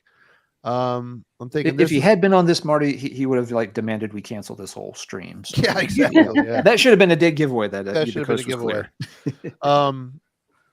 My surprise, I put on, I'm like, here we go. This is it. I got to listen to this. And I'm like, wow, okay. It's Eric. Mm-hmm. I'm like, is it Eric or is it a guy trying to sound like Eric? So I went and looked and it's Eric. I thought this was even though I've got this ranked number 7, that's not fair, but I mean, I've listened to it twice and, it's a solid record. The production's a little muddier, but it's still good. The songs flow along. I listened to the whole thing twice, solid through. Some songs stand out more than others. I didn't pay attention to the track listing. I just took the record in. I'm going to buy it. I'm going to find it used, hopefully at some point, and get it. It's a solid record. I like it more than Manic Frustration, even though I have that at 6. It's just, there isn't a lot of deviation from the heavy on this. It's just a very straightforward. They've had a 12-year break. It seemed like they didn't want to fart around as much. They just wanted to put their heads down and rock. And that's what this record is. And I gave it a 7. It could have been better. If I spent more time with it, it might rise a little bit in the chain, but it was a pleasant surprise. Absolutely pleasant surprise.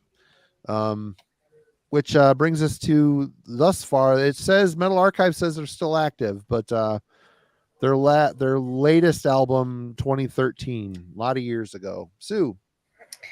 Okay, so you're talking about the Distortion Field, which features Kyle Thomas, ex of Exhorder, on vocals. I've never heard a single note of the record. It's not that I have any animosity about it, or I just don't want to listen to it, because Trouble, to me, without Eric Wagner, just isn't Trouble. So, you see the couple of versions we have of Born Again up there. I have no problem with bands changing singers. That is an absolutely phenomenal Black Sabbath album.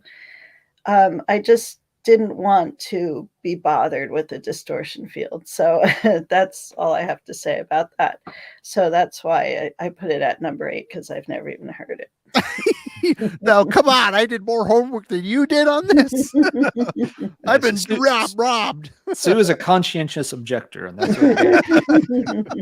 Right. Oh, and just real quick, with regards to Corey Clark from Warrior Soul, he spent 4 years with the band, but never recorded anything with them.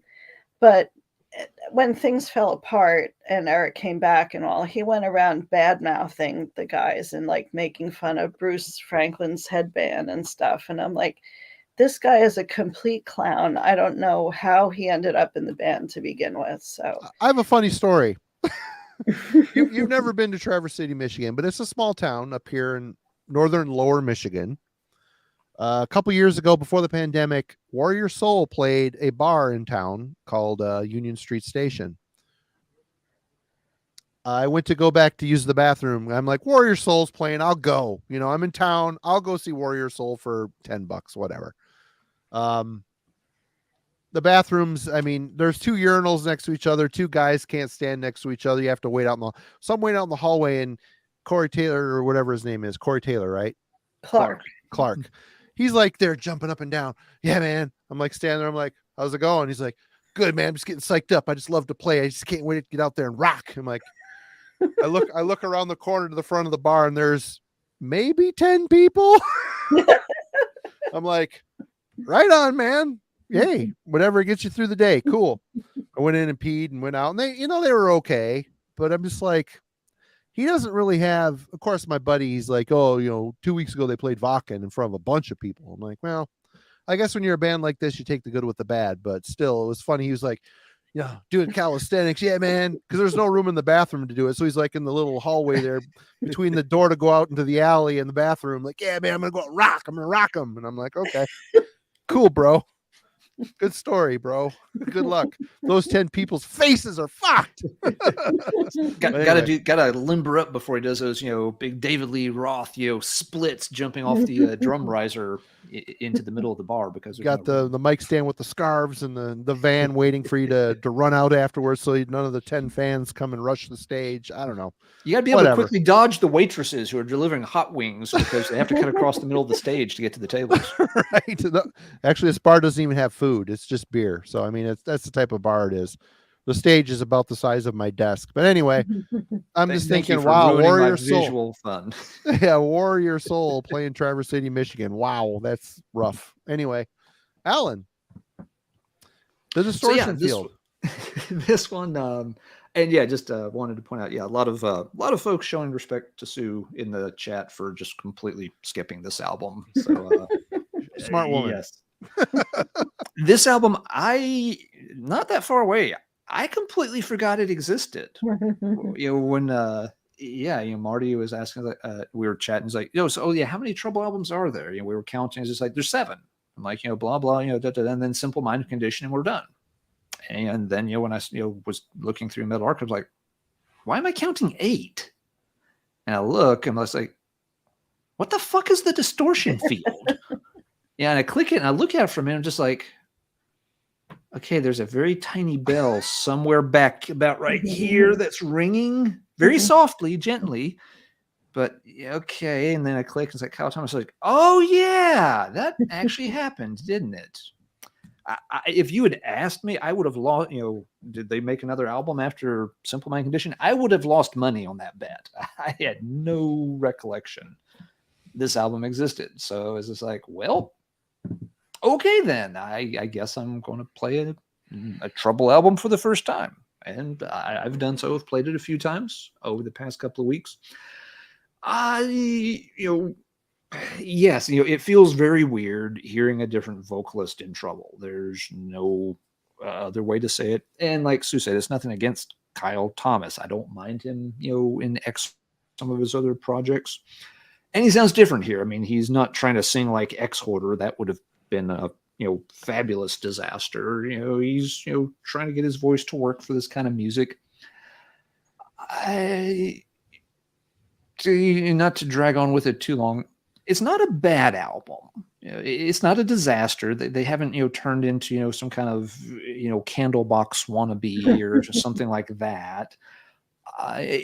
It's not bad. It does definitely feel like though they are working in some different influences, which I've got to suspect might be from Kyle, because it feels like there's a little more blues here and there. There feels like there's some southern rock vibes worked in. And just given his background and location, it seems like those would be natural things that he might have brought to the table to work in here and there. So it's almost getting back to the Run to the Light situation where it feels like the album maybe lacks a little cohesion because they're trying a little of this, trying a little of that. And while it's not bad, there's also not a lot of standouts. I'm looking, I've looked through the track list and played it and replayed it, and I'm looking back through it now. I'm just like, don't know if there's really any songs I'd point out as being like really strong or the standout moments. So maybe if I play it another half a dozen times, some songs would kind of rise to the top. But yeah, that's kind of my take on it in a nutshell. It's not a disaster that it could have been. Is it necessary? It's always tough, when you're replacing a long-term beloved vocalist with someone else. That album's always going to rank low for a lot of folks, even if it's not that bad an album. Chapter 6 from Candlemass kind of has the same thing going on. So yeah, this one I've got to rank it 8, but I would still say it's like a C grade of an album. It's not that there's anything terrible about the album. It just wrong singer, a little bit of weird mix of influences going on. I'm not going to actively go seek out a copy to purchase, but if it pops up in the YouTube feed, I don't mind if it plays through a few more times. So yeah, it's good enough. That would be my take on it. Marty, what's your take on this one? I pulled up Distortion Field, started playing. I went to Metal Archives. He was singing on it. Kyle Thomas. I'm like, why is that name familiar? I looked up, clicked on his name. X-Hoarder. Not a Nick Sorter fan. I Not never not liked your favorite act. Yeah. I never liked Slaughter in the Vatican. The Law was terrible. The Southern thing, Kyle Thomas's vocals just don't do it for me. So I'm thinking, okay, this is going to be an abortion. But the first song, When the Sky Comes Down, it sounds like an older Trouble song, even though the production is trying to again take away the unique flavor that Bruce and Rick have. And let's be honest, at this point, it's Bruce and Rick wanting to continue on. And I gotta respect the fact that, replacing Eric Wagner is a tough choice unless you find somebody like, Journey found the guy from the Philippines. It sounds just like Steve Perry, if not better. Either find someone that sounds like him, or they opted to go a guy that's a good singer with his own flair. The first song on the album, When the Sky Comes Down, Kyle is trying to live in the Eric Wagner realm a little bit. I'm like, okay, sounds good. And then there's a couple points where he shoots way up into this higher register, and I actually said, wow, this is a good song. The opening track on the album is really good. The wow factor it decays quickly as the album goes on. It's a little too long. It felt really long. It gets long, and Kyle starts doing crazy shit. He starts doing really crazy, like throwing these high things in, like low and then high, low and then high. It's like he's doing all these vocal acrobatics in over riffs that don't warrant it. It's like he's trying to show off. I don't know.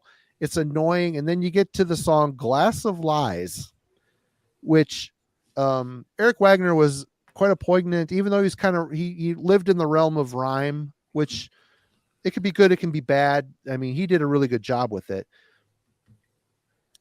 But he was always poignant. He always had good things to say, very thoughtful lyric writer at times. This Glass of Lies song, just like cheesy, sexy time lyrics, sex type stuff. And it just like, God, this is just embarrassingly bad fucking lyrics. And then bad vocal choices to sell said cheesy, sexy time lyrics. It's just like, you know what, man? Wow. This is 8 easily.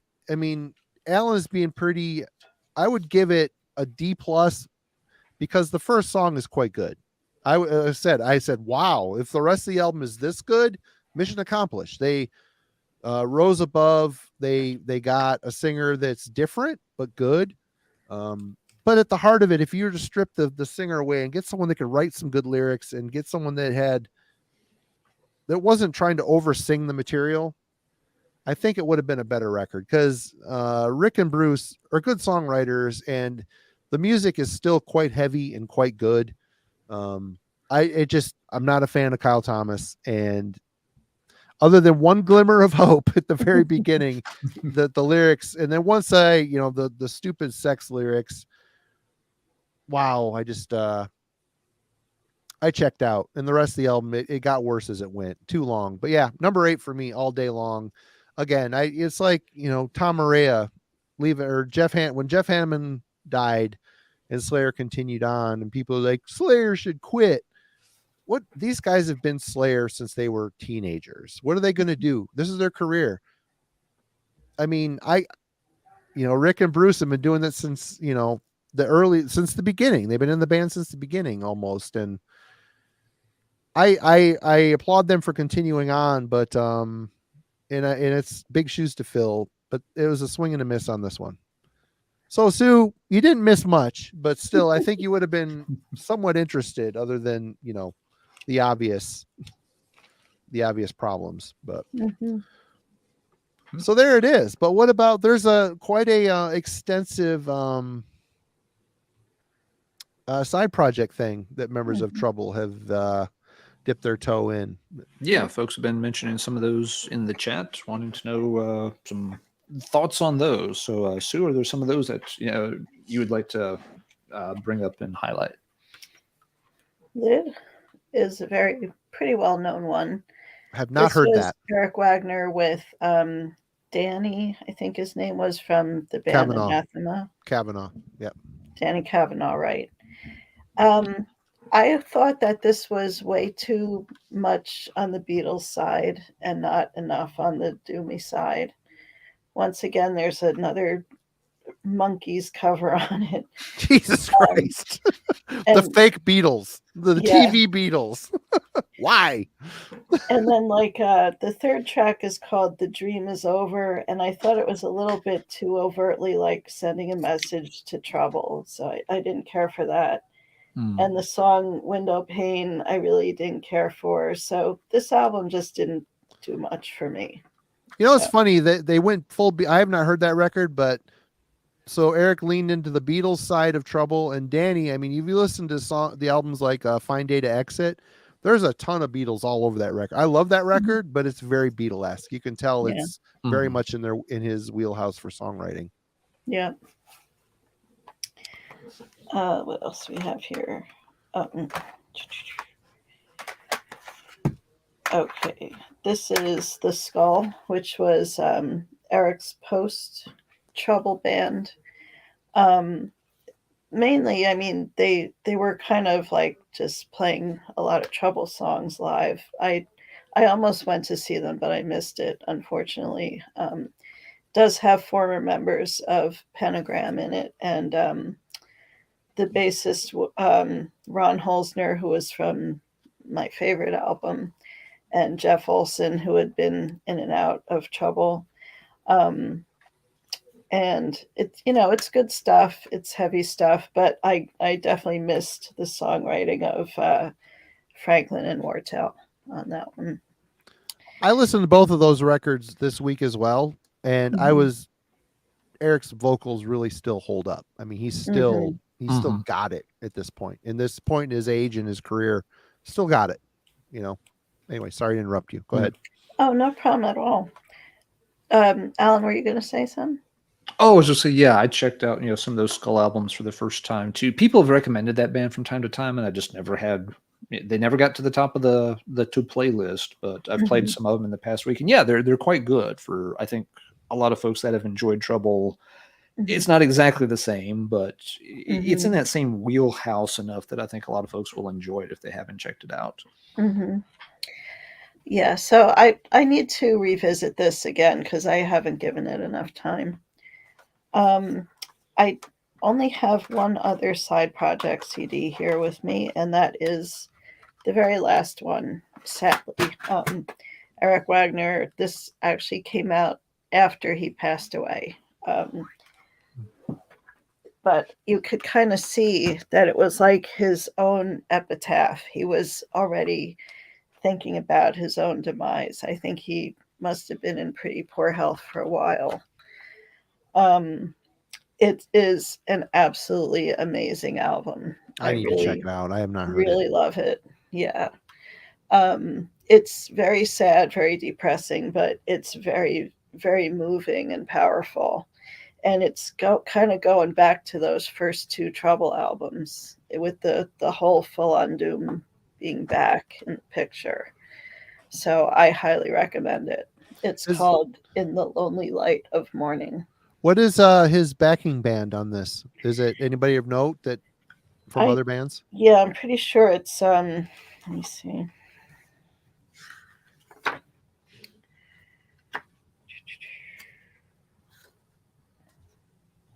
Oh, it even yeah, it's a whole cast of characters. Right on.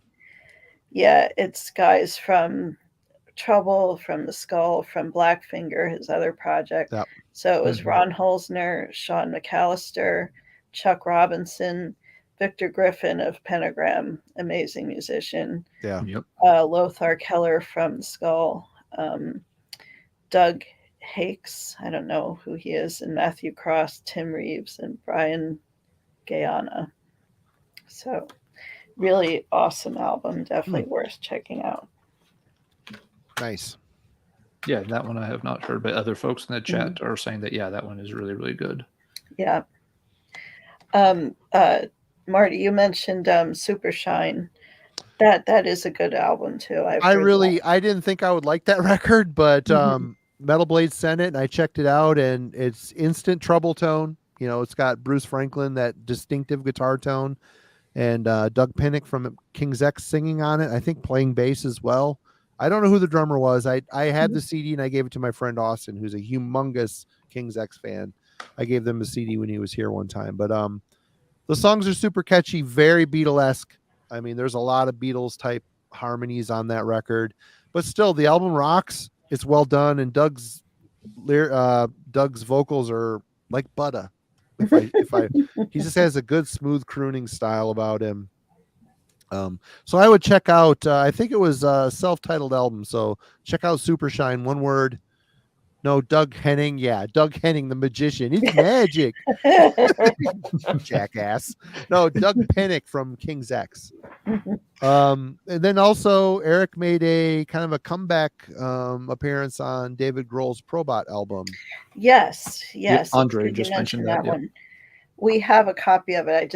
I couldn't find it at the moment, but that was a really interesting project. And I loved how the song that Eric did ended up getting highlighted.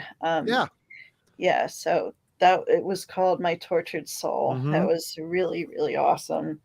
And he had a track from Wino on there, Venom, all kinds of great stuff. And at the time, I was still writing for Metal Maniacs, but one of the other writers was covering it. And I'm like, I'd really like to do something on this. So I contacted the Aquarian, which was our local music paper where, bands and musicians would advertise and stuff. And I pitched it to them and they said, sure. So they ended up doing a cover story on it. Nice. So, cool. That worked out pretty well. And I got to talk to Dave Grohl. So it was nice. The funny thing is, David Grohl, his PR company must make top freaking dollar, man, because he is in everything. Oh, they're talking about ABBA. Here's Dave Grohl. What is Dave? He's like the Scott Ian of the, Scott Ian was every VH1 special, talking about some weird band from the 70s. Here's fucking Scott Ian saying, I love them. They're great.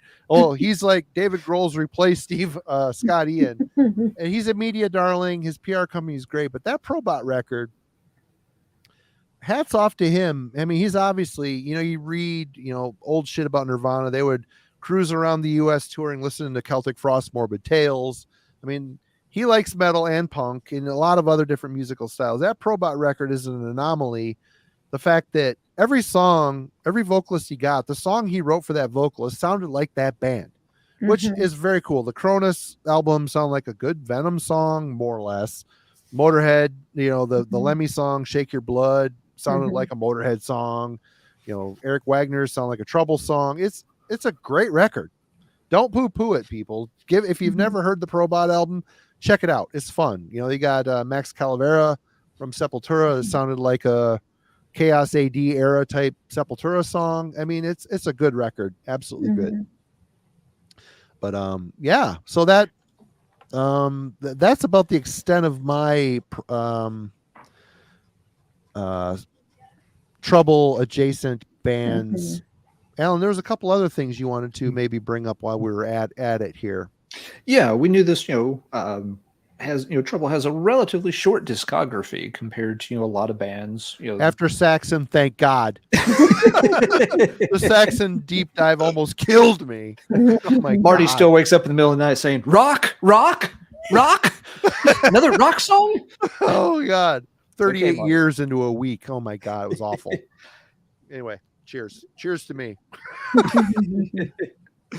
But yeah, so we were talking with Sue, throwing around some ideas of other things to discuss. One point I wanted to bring up, and this may go absolutely nowhere, but I've always noticed there's been a lot of other bands that came out of the Chicago heavy metal scene in the 80s that have that kind of similar sound to them. I alluded to this when we got things started tonight with, some of the other Chicago bands on Metal Massacre 4.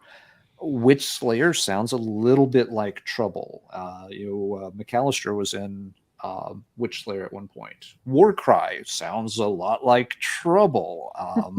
There was a band called Battalion, has that same kind of, again, doomy, powered out traditional metal sound.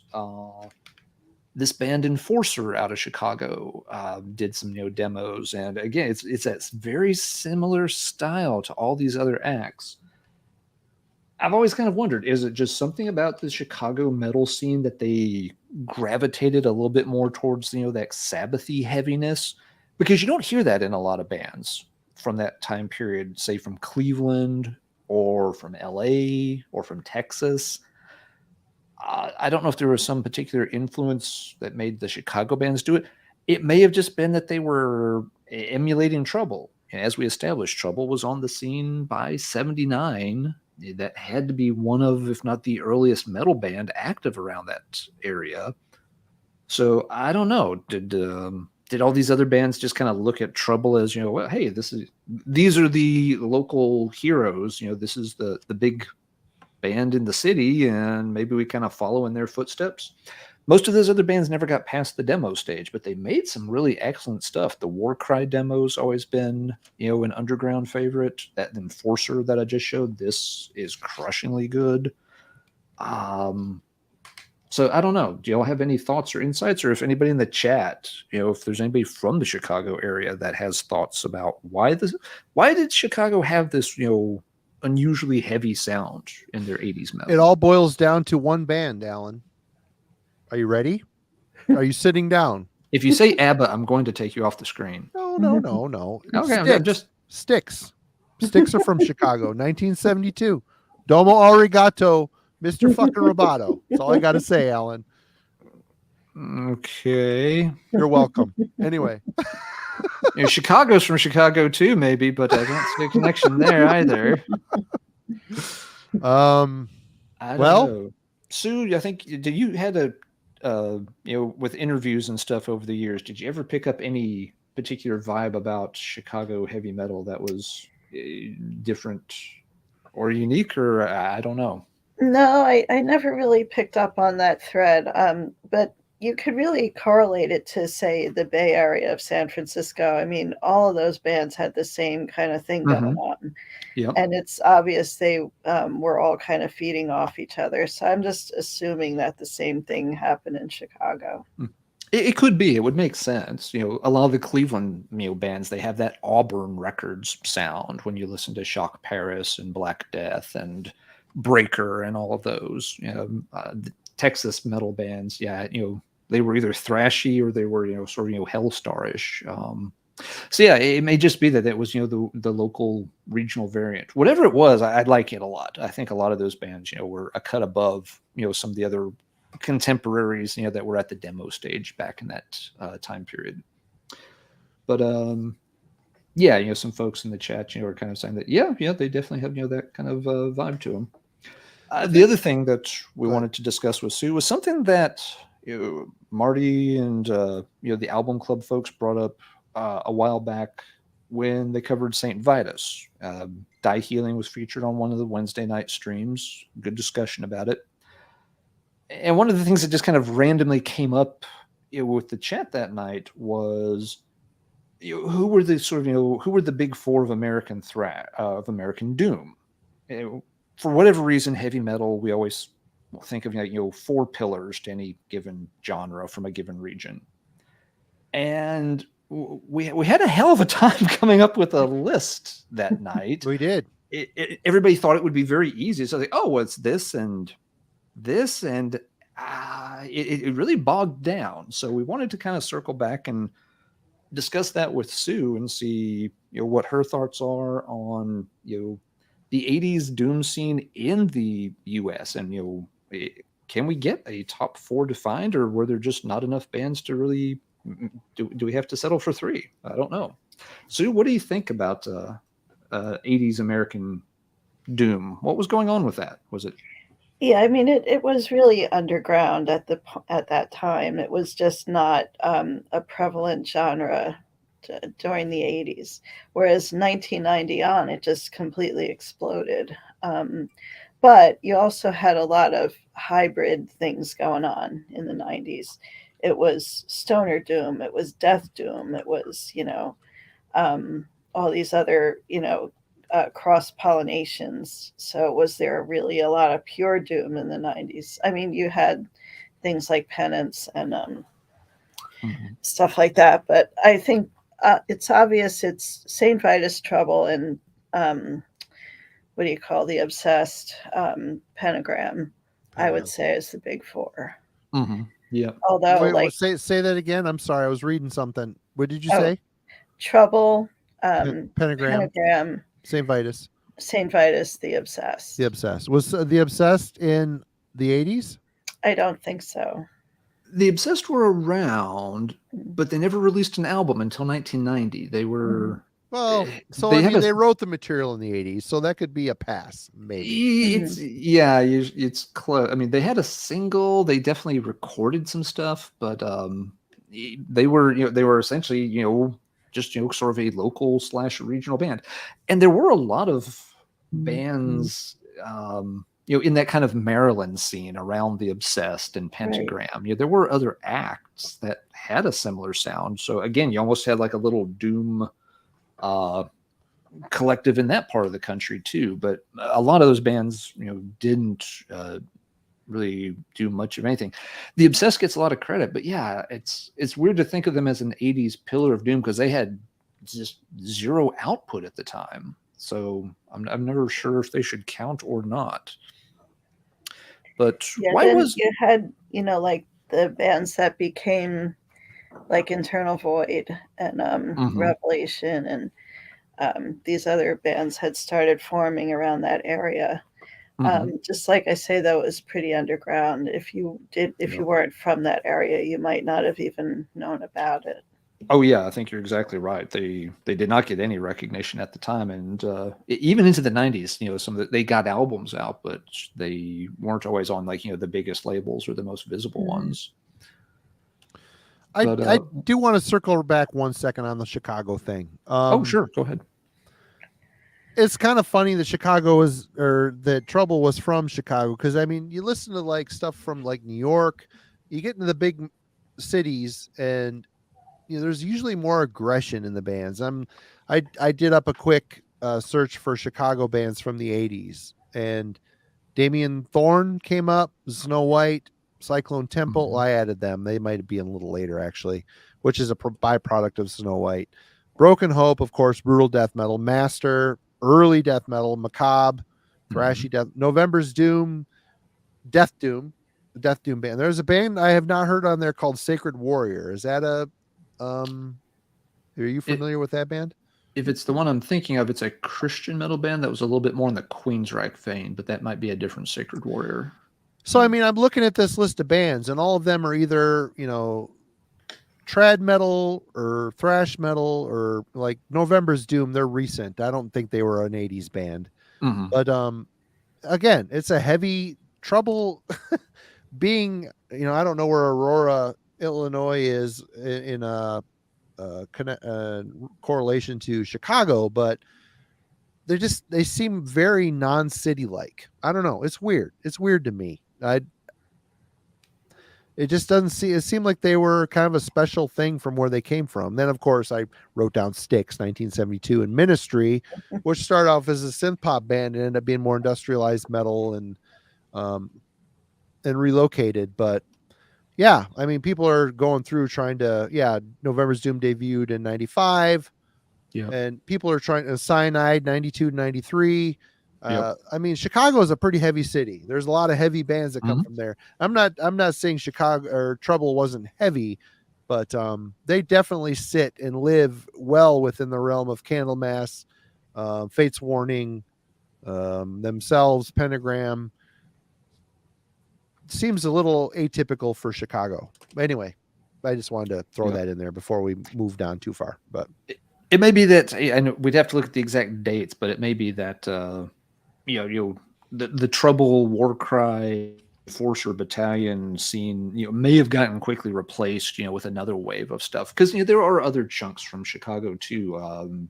You have a lot of bands like Paradox and Hammer On that were working in a much more just traditional heavy metal vein at times. So yeah, it's not that every band in the city fit into one pocket or another. But yeah, even with some of the other bands we've named, and folks have mentioned like Solitude Eternus, that's a huge one. But yeah, they were doing some demos and stuff in the late 80s, but didn't put an album out until the 90s. Even with the ones we've named, though, Pentagram in the 80s had 2 albums out, but they were very underground. Those albums didn't have a huge distribution or massive sales. The Obsessed, had no album out. It seems like Trouble and Vitus were the only 2 that maybe got some traction, on the national stage. Which, like as Sue said, it's funny to think about that. It was that unpopular or that underground, considering how widespread and well-established doom is today. Right It on. just seems like there should be more. Yeah, it's just weird, and they said the big 4 of doom, and Candlemass is lumped into that, and 3 U.S. bands in Candlemass, and it should be regional. I don't know, or within the country. Yep, but I mean, even turning to a different region, can you generate like a big 4 of European 80s doom? Candlemass. Now we need 3 more. Well, you could kind of put in Witchfinder General. Solstice. Pagan Altar. Which Solstice, Marty? Oh, she's got a record sitting back there on her shelf. Aren't they UK? Yeah, they're much later though. Are they later? Okay. Yeah, they're later. Witchfinder General, you could. There's a good example of one though too that much beloved these days. Nobody gave a crap about that band back then.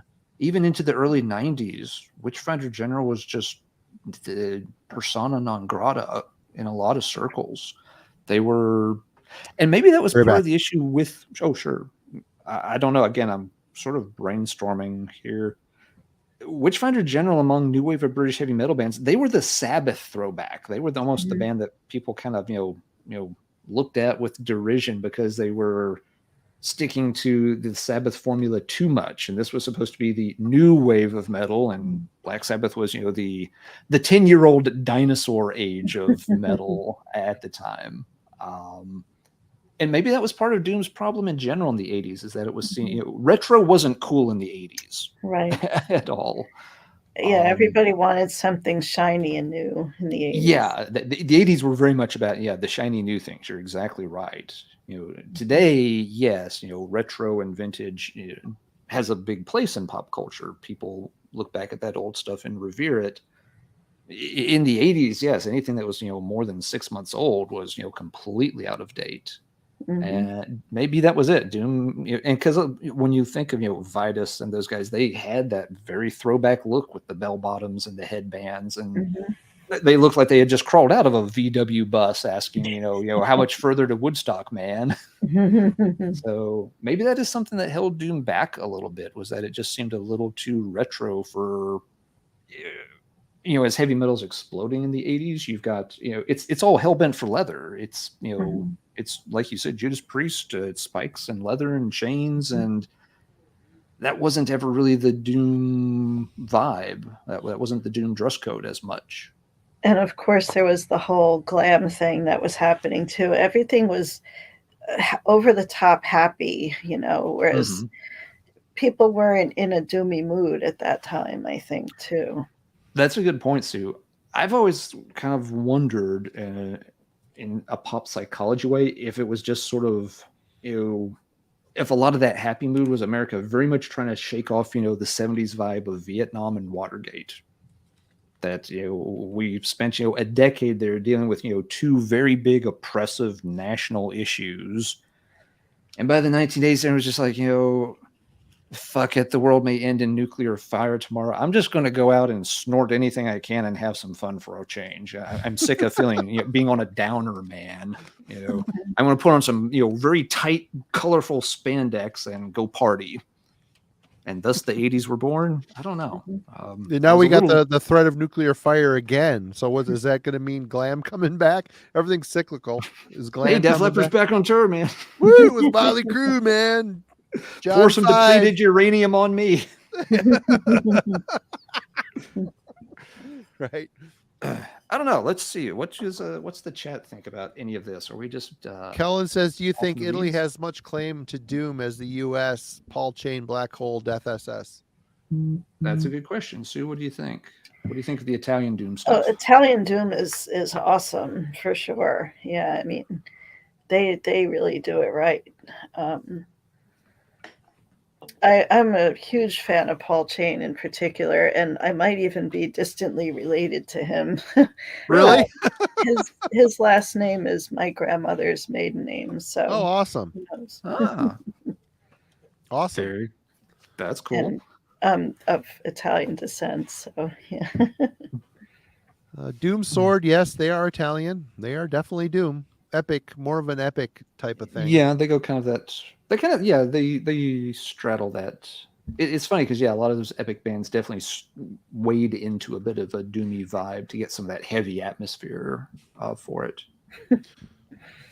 Thank you. I'm sure she is. Yes. Yeah, someone mentioned Sirathungal. I've always kind of thought of them as doom adjacent. They've got that heaviness and that kind of darkness to them. That dude's vocals are so off the charts. I mean, he's like they are, and they're wonderful. I know he's just pushing it so hard when he's singing. It's awesome. Yeah. But and they too, they have that same kind of throwback look to them. They once again have that Headbands. very 70s. They've got the bell bottoms and the headbands and headband metal. They feel like they crawled out of the 70s because they did. Sirathungal can trace their roots back to about 72. So it was 78, 79 before they were releasing demos, but they were tinkering, at least Greg Lindstrom and maybe one or two of the other guys were tinkering around well before that. So yeah, it makes sense that they've got that vibe. See Trouble, Curl. See. Oh, very cool, Carl. Yeah. Oh, you gotta try again, man. There was a time I couldn't either, but it really finally clicked. It just works so good. Yeah, they are a treasure of a band. Another one that just doesn't have a very big discography, though. They've got like Trouble. They've got some big pauses, big gaps in the Sirathungal discography. So bands like Brokus Helm, where are they from? California. They're Bay Area. They're kind of weird metal, sort of doom. They could be in a conversation, maybe, sort of. I don't know. I don't know if I think of them as doomy at all. They're the band that usually gets compared to Brokus Helm these days is Slothfeg. That they've got that same really quirky, a little bit off the rails kind of vibe to them in a good way. All right. Well, shit. I think we got through it. We knocked it on the head. Mm-hmm.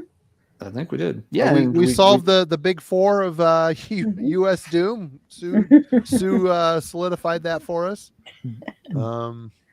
Yeah, Sue is a pleasure having you. So it'd be great to have you back again. Like I said, if you come up with a topic or we come up with something, we'll give you a shout or you give us a shout.